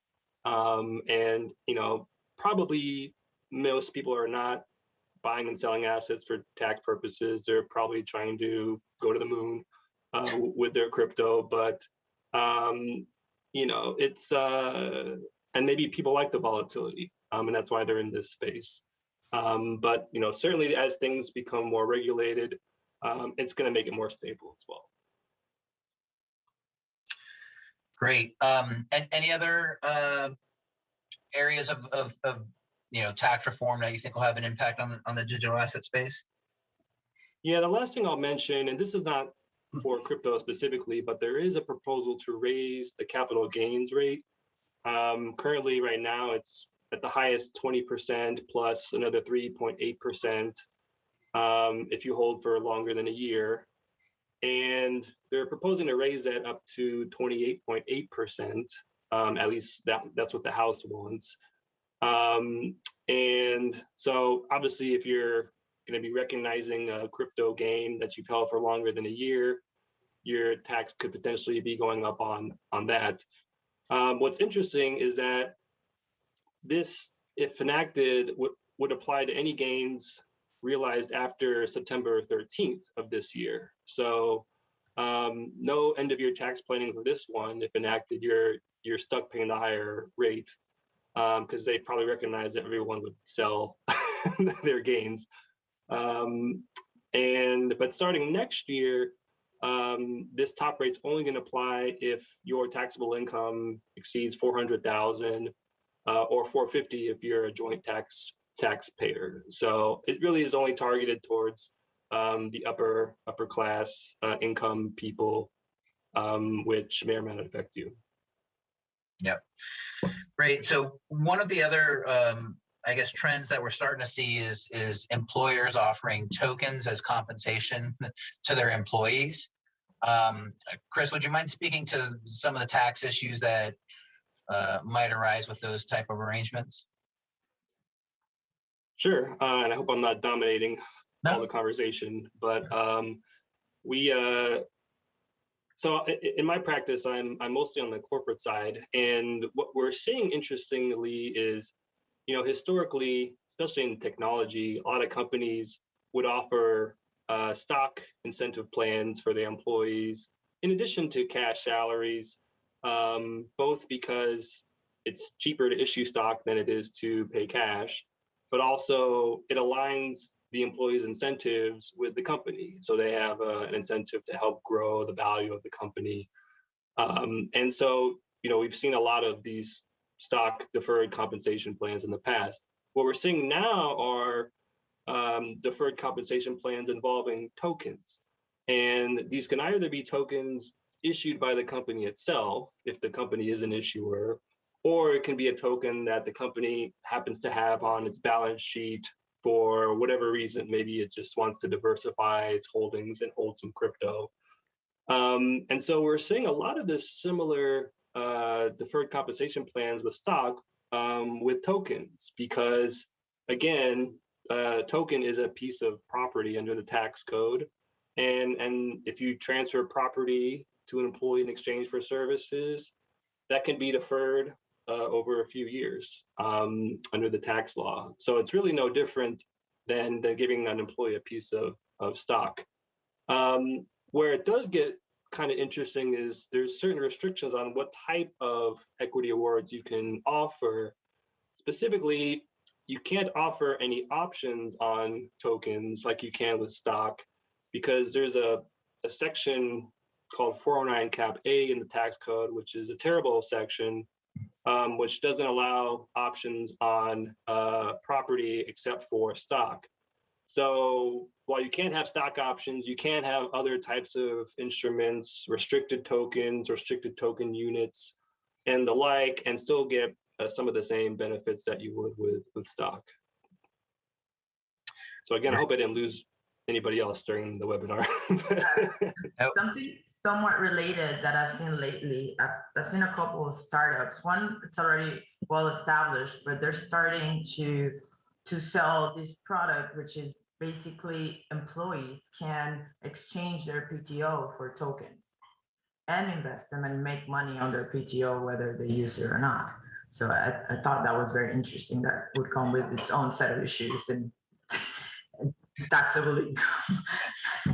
Yeah, I think it's, you know, hopefully over the course of this 50 minutes so far, it's become increasingly clear that, you know, it's going to be a challenge for authorities in general to keep up with the pace of development in the space, right? I mean, you see all these different and creative ways of transacting with digital assets, and you know, inevitably it leads to a lag between the creation of these transactions and then the time that authorities are able to react and issue adequate guidance. So it seems like it's going to be a continuing challenge, and I guess, you know, we as practitioners will do our best to take reasonable positions with respect to these various transactions. But Yeah. definitely an interesting space to operate at the moment. Mitch, you wanted to jump in? Yeah, Chris, you know, I guess if you could answer this maybe, or, you know, if Yari wants to as well, because I just don't know. So I don't know if we talked about it before, but, you know, the IRS issued a guidance on the taxation of forks, and forks in the cryptocurrency, or forks in the blockchain that create a different cryptocurrency or a new version of it, or whatever the case is. Do you think that the IRS would view, or do you think companies would utilize a fork as like a stock option, saying like, you know, we're going to have a fork in a year from now, and it's going to create so anybody that's here at the company on this day, you'll also get this fork currency, which will create an additional incentive. And then how, you know, in your opinion, the IRS would maybe tax that as well? Would it be different from the current guidance on forks, do you think? I mean, I think it would tax at the time they receive the new cryptocurrency when the fork happens. It would be highly unlikely they can put any value on that fork at the time it's awarded, not knowing when it's going to happen. I don't know, Chris, if you have any thoughts about that. But I mean, if we want to back up a little and talk about what forks are, in case people don't know, there are actually two types of forks. You can have a hard fork, which is basically when cryptocurrency splits and creates two or more branches of the existing cryptocurrency, but because the code changed. So this results in like two versions, right? That's what happened with Bitcoin and Bitcoin Cash, or classic Ethereum and ETH now. A soft fork is more like an update to the blockchain, right? It doesn't really create a second coin. So in the eyes of the IRS, a hard fork, the minute you receive a hard fork, that's taxable, right? You have a new coin, I mean, whether you wanted it or not, whether you know or not, you receive something that's taxable. So, I mean, I'm trying to think about it from what Mitch just, from the point of your question. I mean, you almost look at it as if you're, I mean, it looks like restricted property almost, right? Because you have to be there for a certain amount of time and probably meet certain requirements to qualify to obtain this fork when and if it happens. Any thoughts, Chris?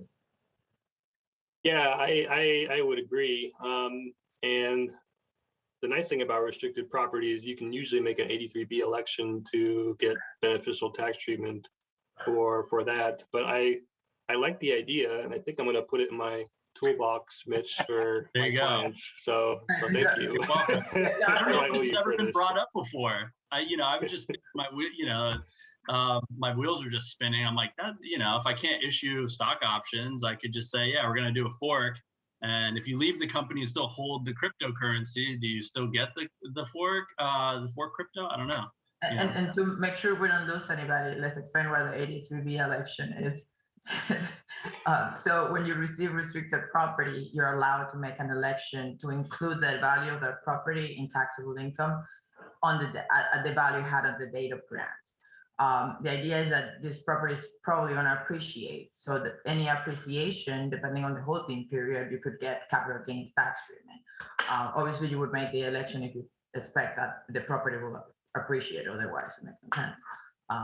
But yeah, some great thoughts there, and certainly demonstrates I guess the creativity that's possible right now, given sort of the new types of transactions that are out there, and I guess I'll say lack of clarity as it pertains to certain topics.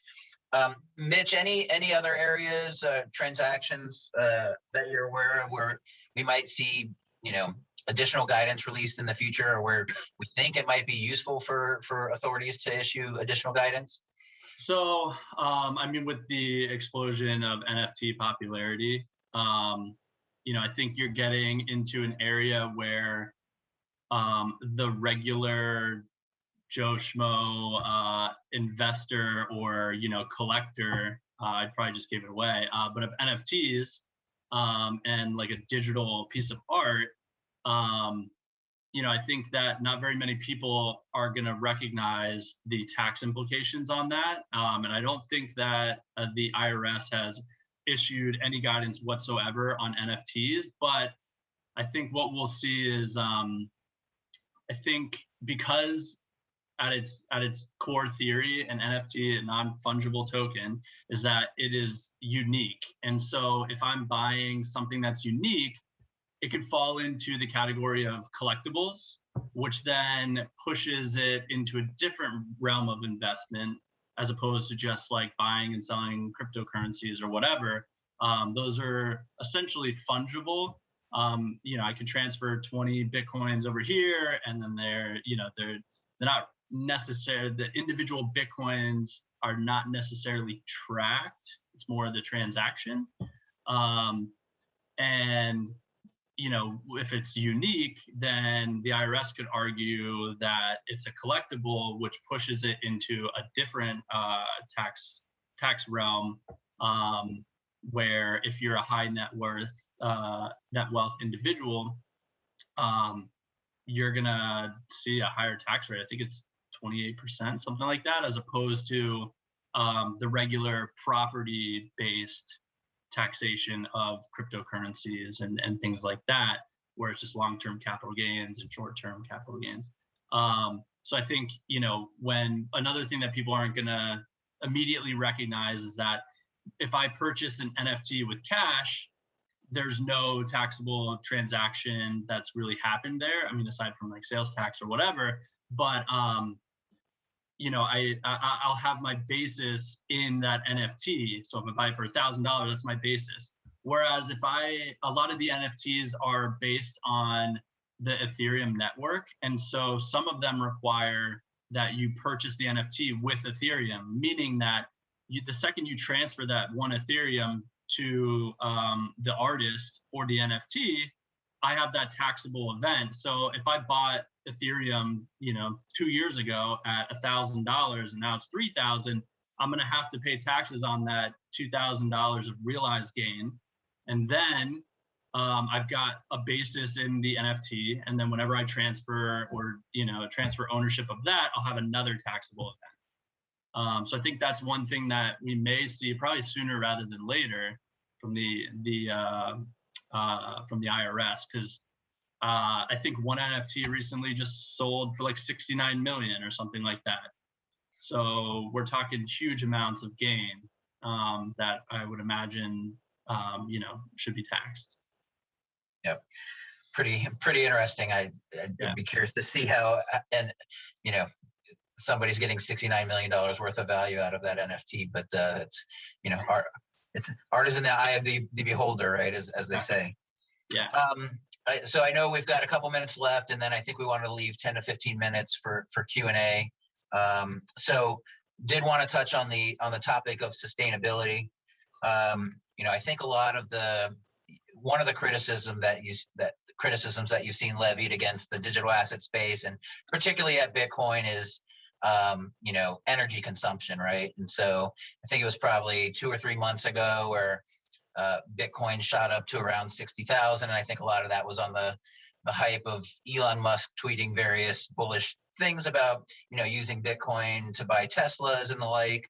And then at some point, he sort of reversed track. And one of his tweets was about, suspending the use of Bitcoin to buy Teslas because of the amount of energy consumption that Bitcoin mining causes. And then there has since been this great debate about energy consumption and around Bitcoin.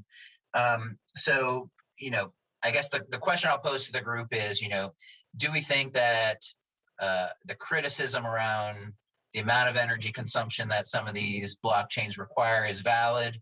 And if so, what do you think that the digital asset space and actors in the space can do to combat that criticism? The information as reported, as far as, when it comes to the energy consumption that it takes to produce a Bitcoin, right? You've heard that it says that, it consumes 13 years of a typical household electricity to mine a single Bitcoin, right? So, when you see that, you feel like it makes perfect sense that the impact is a huge concern. But Bitcoin is not the only cryptocurrency that causes the environmental burn, by the way. It's just the one with the highest profile. We're talking about all cryptocurrencies. As we've been discussing today, Bitcoin requires computers to solve complex math problems, right? And this is the basic concept that we call proof of work, right? And it's drastically more energy intensive than any other transactions. Some people think that a solution could be the proof of work system, proof of stake system, sorry, because it doesn't consume as much energy. A proof of stake can achieve with low power consumption the same outcome because it simply requires miners to front end a small amount of cryptocurrency. It's sort of like a lottery, and then for the chance to verify the transaction. So you don't have millions of people trying to verify the transaction at the same time trying to earn one cryptocurrency.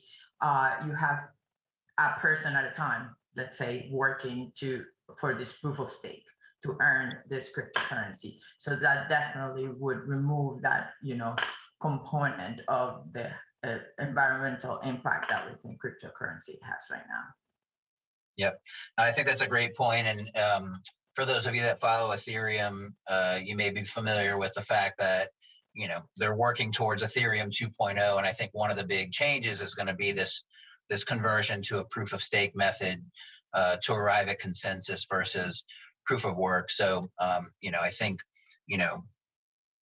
as those consensus mechanisms are more greatly adopted, I think, perhaps that'll put a dent in some of the criticism around the amount of energy consumption in the space. It was interesting today, again, for those of you following the news, you might have seen that recently the country of El Salvador, adopted Bitcoin as legal tender. And within the last 24 hours, the president of El Salvador is tweeting that they just mined their first Bitcoin using energy from a volcano in El Salvador. So, getting to the question around sustainability, even if,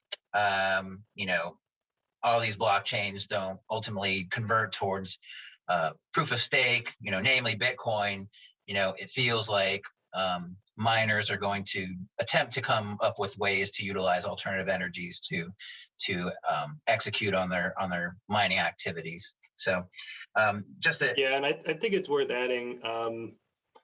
You're absolutely right, Eric. Ethereum's moving to proof of stake. A lot of other tokens are already on proof of stake, Cardano, Polkadot.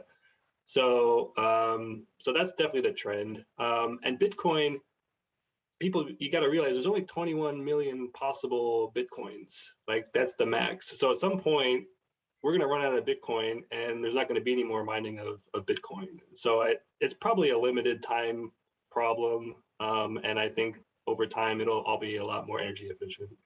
Yep, that's definitely a great point. So I think we've got time for one more question, and that'll leave us with about 10 minutes for Q&A. Hopefully we get some participation from the audience.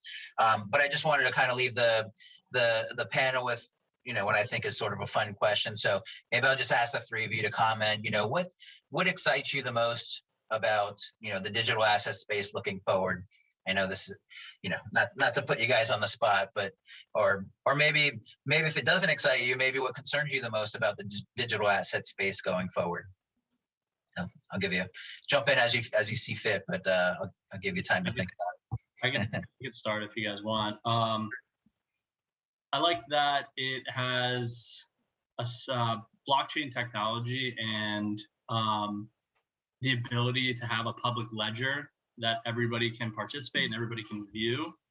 I think it's great because things can happen out in the open and we don't have to be secret about it. We know exactly like where things went. We may not know who did the transaction, but we can at least trace where that went. And I think as we see blockchain, I think the individual coins maybe won't stay around, but the underlying technology is there. And one thing that I've been trying to like gain more traction on throughout my community and sort of like the legal community is to get people thinking about alternative ways to utilize blockchain. And one of which I think is particularly interesting is called microbonds, where traditionally like municipal bonds are done by these huge banks and they charge a ton of money to, allow like the city of Miami to put forth a municipal bond. But with microbonds, using blockchain technology, you could in theory allow, everyday citizens to just buy $5 here, buy on a blockchain public ledger situation.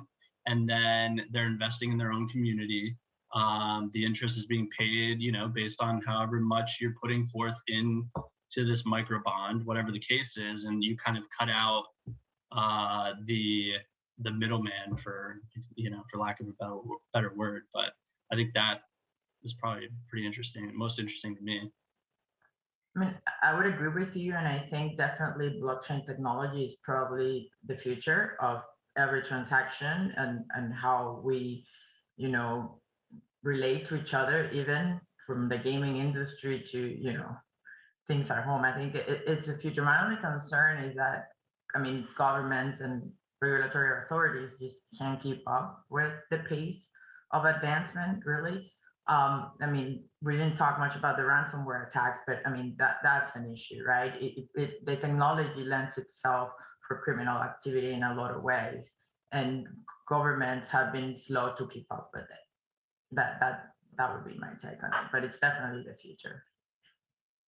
Yeah, and for me, I'm a big fan of this concept of the metaverse. Have you guys heard of this? So this is the idea that we will all in the future live in this virtual reality world together. And I think it's coming personally. And I sort of envision there's a world where we all live in this virtual universe and we're using cryptocurrencies to do transactions in this virtual world.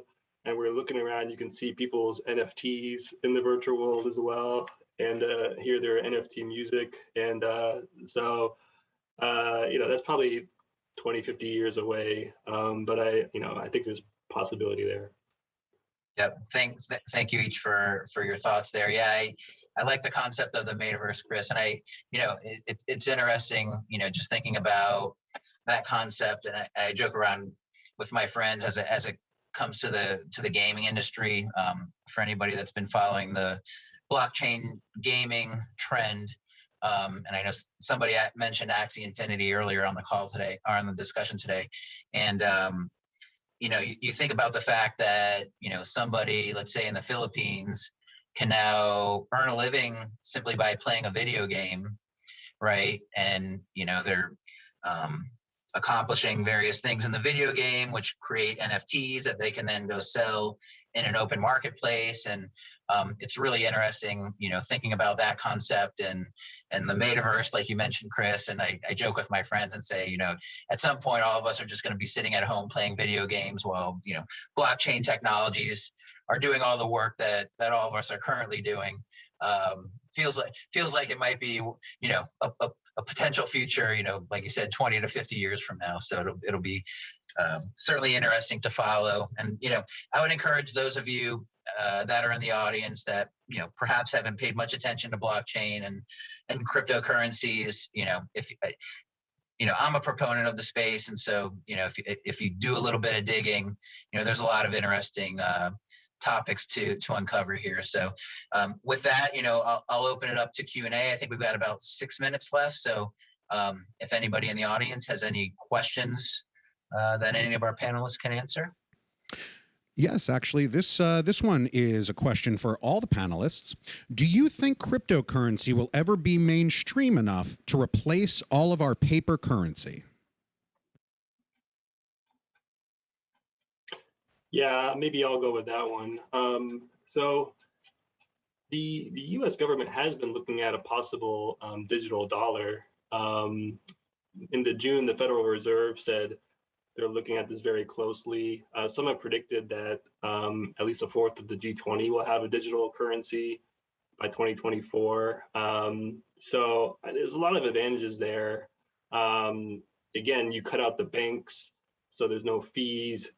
Payment can be done instantly and permanently without fees involved. A lot less volatility, as we talked about, and then just make more global accessibility. So anybody that's had to do cross-border payments to other countries know it's a nightmare, and it takes a long time and it costs money, and this would be instantaneous and less costly. And we've seen they're already getting rid of the penny. That's going to stop being printed in 2023, I think, because it costs more to make a penny than the penny's actually worth. And so paper money is just kind of silly to me at this point. It's a waste of trees and resources. And we can do all this digitally, I think, is just my opinion. Yeah, I think I don't know if we'll see, because I think still at this point cash is king. But I think from a money laundering perspective, it's probably really a good thing to think about, because if you make each dollar, digital dollar, let's say, have its own identification number that is tracked on a blockchain, then it makes it more difficult to launder money. So I think, that's probably something that's, in consideration when they're looking at it. Again, I have zero idea what is being talked about at any level in the government. But, that's where I see it going, I guess, if they decide to do it. I completely agree with both of you, and it makes perfect sense that that'll be the future. I mean, some countries like El Salvador, for example, there'll be other countries that, I know across Europe, many countries are considering this very seriously. So I think it's closer than we think it is. I think the US will take longer to adopt it, but I think it's definitely going to happen, or something similar. Not the way maybe we think about it, but within the technology itself, for sure. Yeah, I could see China doing something similar, making it so that there's no more cash and everybody has to use, some type of digital representation of cash or something. Yeah, I guess the only downside is the federal government will know every transaction you do, right? There'll be a record, and do you want the government knowing what you're spending all your money on? Maybe not. Yeah, there's definitely some interesting privacy issues, right? And I think the debate in the U.S., as this technology evolves, will be, how much privacy are we willing to give up in exchange for convenience and efficiency, right? Well, if history can tell us anything, we are willing to give a lot of our privacy for convenience. We have already. Yeah, I get 10% off at like Bloomingdale's if I give them all my information. So Perfect. Send me all the spam emails you want, right? right. Any other questions from the audience? Just one really good one. I recently purchased an NFT of the National Championship ring. After last night's game, is it still worth what I paid? Yes. I think that's a loaded question. Yeah. It's values in the eye of the beholder, right? So, you know, like I got my tax LLM from University of Miami, so I'm a huge Canes fan, and I would probably purchase it. But you know, who knows? Yeah. It's obviously about demand. If you get enough people to invest in it, just keep talking about it and it will. Yeah, listen, hopefully the, you know, as those years become more distant from winning the national championship, hopefully the fan base values them even more going forward. So maybe that's a positive way to finish that answer. So, okay, well, I think we're just about out of time. So really want to thank Actually, we do have one extra question. Oh, okay, sorry about that. Go this ahead. is regarding mining. I'm not sure if you covered this, but apart from treating the income as ordinary and the multiple incidences of tax, what about rig costs? Are those deductible? I didn't get that. What about what costs? Rent? The cost, rent. of the equipment rigs, no, the rig, and running the operating costs, basically. Yeah, they are deductible. I mean, would typically miners do this as sort of like a self-employed activity, right? So you would report this on your Schedule C, and yes, obviously your taxable in the income, but also any expenses incurred in obtaining that income are deductible. Yeah. And I would expect that to include, of course, depreciation on any, you know, equipment. Utilities, obviously. Sure.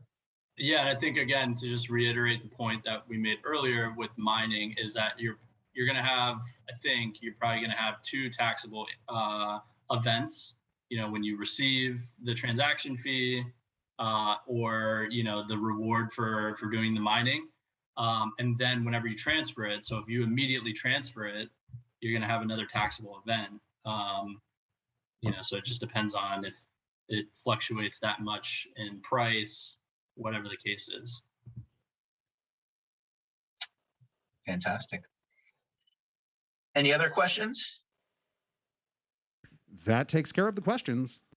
Okay, well, great. Well, again, thank you everybody for participating today. I think this was a great conversation, and look forward to seeing what develops in the near future here with respect to digital assets. So thanks everybody, and thanks for the opportunity.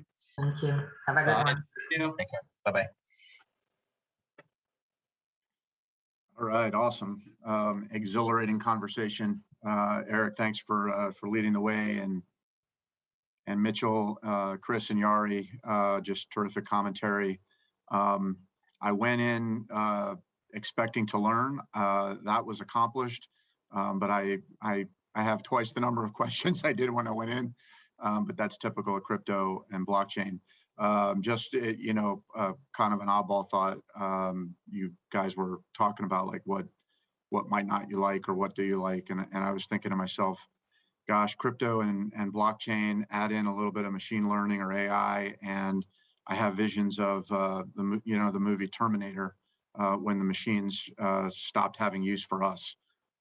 So I hope that doesn't happen in the next 50 years, but that was running through my head. So hopefully nobody else was. Anyway, great conversation, and we're gonna take a break now. If everybody could come back right around 2:25.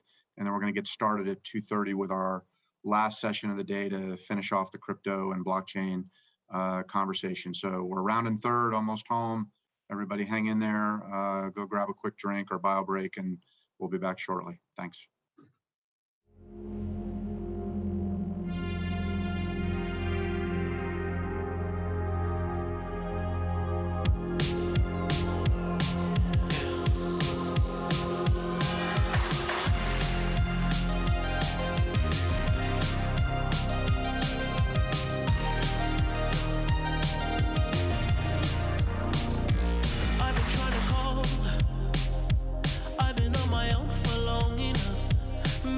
can show me how to love. Maybe I'm going through a drought. You don't even have to do too much. You can turn me on with just a touch, baby. I look around, see the city's cold and empty. No one's around to judge me. I can see clearly when you're gone. And I said, ooh, I'm blinded by the lights. No, I can't sleep until I feel your touch. I said, ooh, I'm drowning in the night. Oh, when I'm like this, you're the one I just, hey, hey, hey.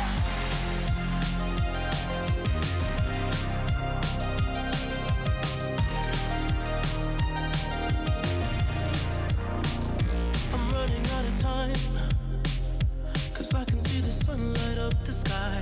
So I hit the road in overdrive, baby.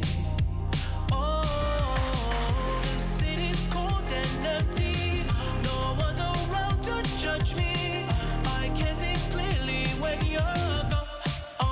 And I said, ooh, I'm blinded by the lights. No, I can't sleep until I feel your touch. I said, ooh, I'm drowning in the night. Oh, when I'm like this, you're the one I just. I'm just coming back to let you know I can never say it on the phone. They'll never let you go this time. I said, ooh, I'm blinded by the lights. No, I can't sleep until I feel your touch. Hey, hey,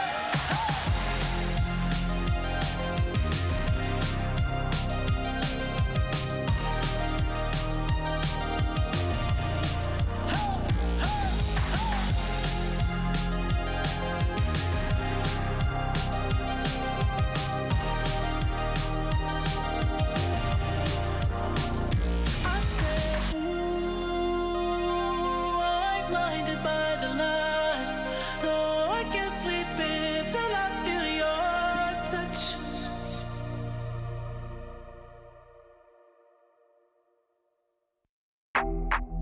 Hey, yeah. Hey, hey. So they tell me that you're looking for a girl like me. So they tell me that you're looking for a girl like me. Ah, you're looking for a girl like me. Latinas. Hey, I want a girl like Shakira. Hey, esa latina está rica. I wanna find me a chica que sepa vivir y que viva la vida.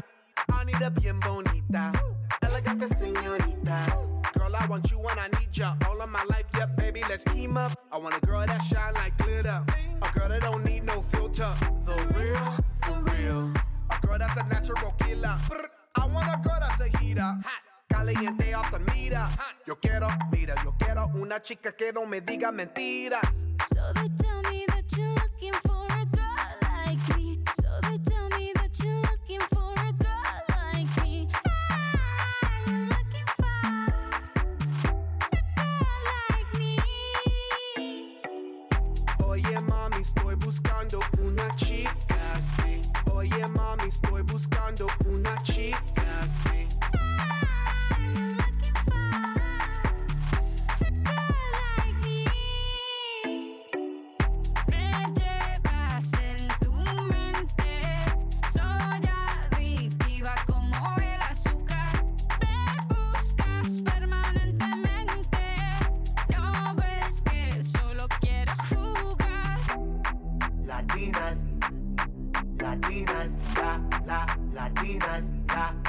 Latinas.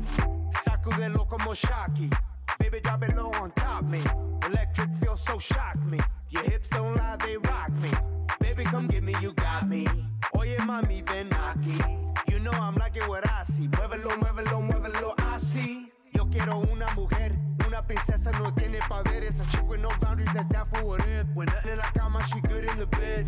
A girl that be using her head to use the cabeza the best.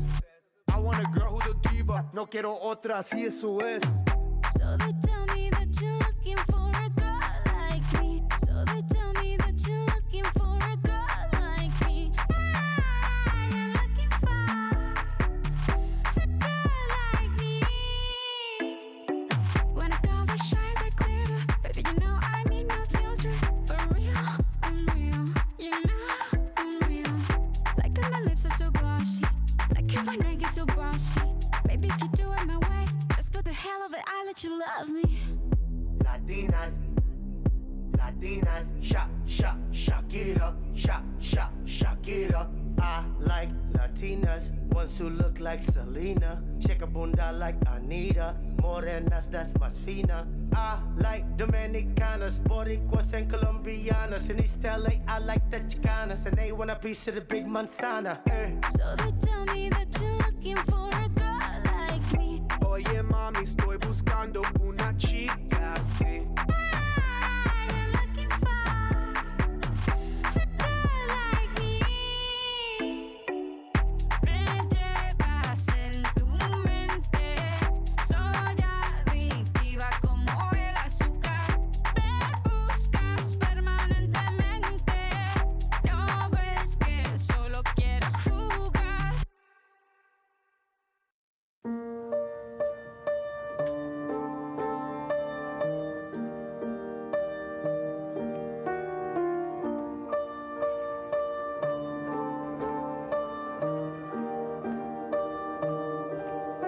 So I never really knew you. God, I really tried to. Blindsided, addicted. Thought we could really do this, but really I was foolish. Hindsight, it's obvious. Talking with my lawyer, she said, where'd you find this guy? I said, young people fall in love with the wrong people sometimes. Some mistakes get made, that's alright, that's okay. You can think that you're in love when you're really just in pain. Some mistakes get made, that's alright, that's okay. In the end, it's better for me. That's the moral of the story, babe.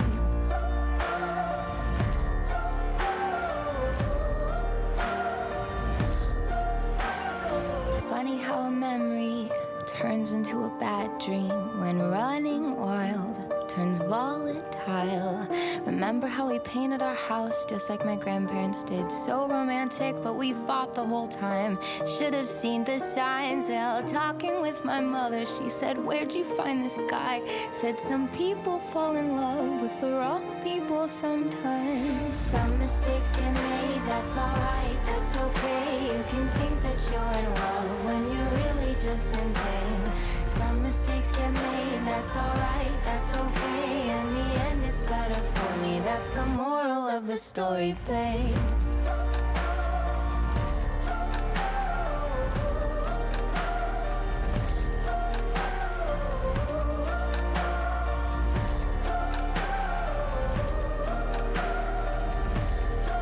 They say it's better to have loved and lost than never to have loved at all. That could be a load up, but I just need to tell you all. Some mistakes get made, that's alright, that's okay. You can think that you're in love when you're really just engaged. Some mistakes get made, that's alright, that's okay. In the end, it's better for me. That's the moral of this story. Some mistakes get made, that's alright, that's okay. You can think that you're in love when you're really just in pain. Some mistakes get made, that's alright, that's okay. In the end, it's better for me. That's the moral of the story, babe.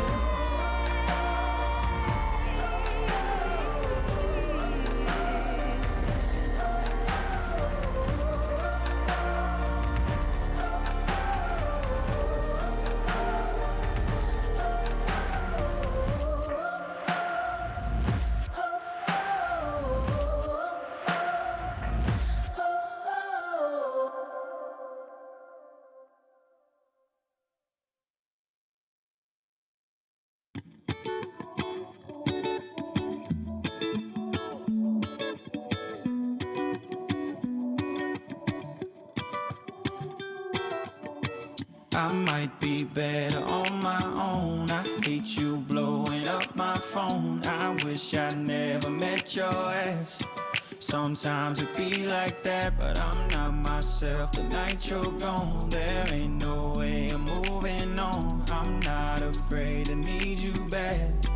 Sometimes we both like wanna that. Love, we both wanna slide, we both wanna argue until we're both right. You wanna hug or kiss you goodnight. Maybe we're both just out of our mind. And you throw tantrums while I'm twisting up. No medicine is fixing us. Can't tell you why, but tell you what. Got me thinking I might be better on my own. I hate you blowing up my phone. I wish I never met your ass. Sometimes it be like that, but I'm not myself the night you're gone. There ain't no way I'm moving on. I'm not afraid to need you back. Sometimes it be like that. I see with you, wasn't even supposed to be with you. And it gets crazy. I could keep you nice and warm. Won't do no thinking I'm in love. If I was to give you the world, that's anything you can think of. Got too much going to be upset. I swear I'd rather be your friend. I said I'm gonna be right back. It hurts sometimes to be like that. I might be better on my own. I hate you blowing up my phone. I wish I never met your ass. Sometimes it be like that, but I'm not myself the night you're gone. There ain't no way I'm moving on. I'm not afraid to need you back. Sometimes it be like that. Sometimes when you thought you found the love of your life, now you're thinking I'm just one of those guys leading on. I can't help when you read it wrong. Don't know why I trip on us. You put me down, I pick you up. Can't tell you why, but tell you what. Got me thinking I might be better on my own. I hate you blowing up my phone. I wish I never met your ass. Sometimes it be like that, but I'm not myself the night you're gone. There ain't no way I'm moving on. I'm not afraid to need you back. Sometimes it be like that. Sometimes we follow track. Baby, don't you leave me like that. Don't cry, 'cause we're both just out of our mind.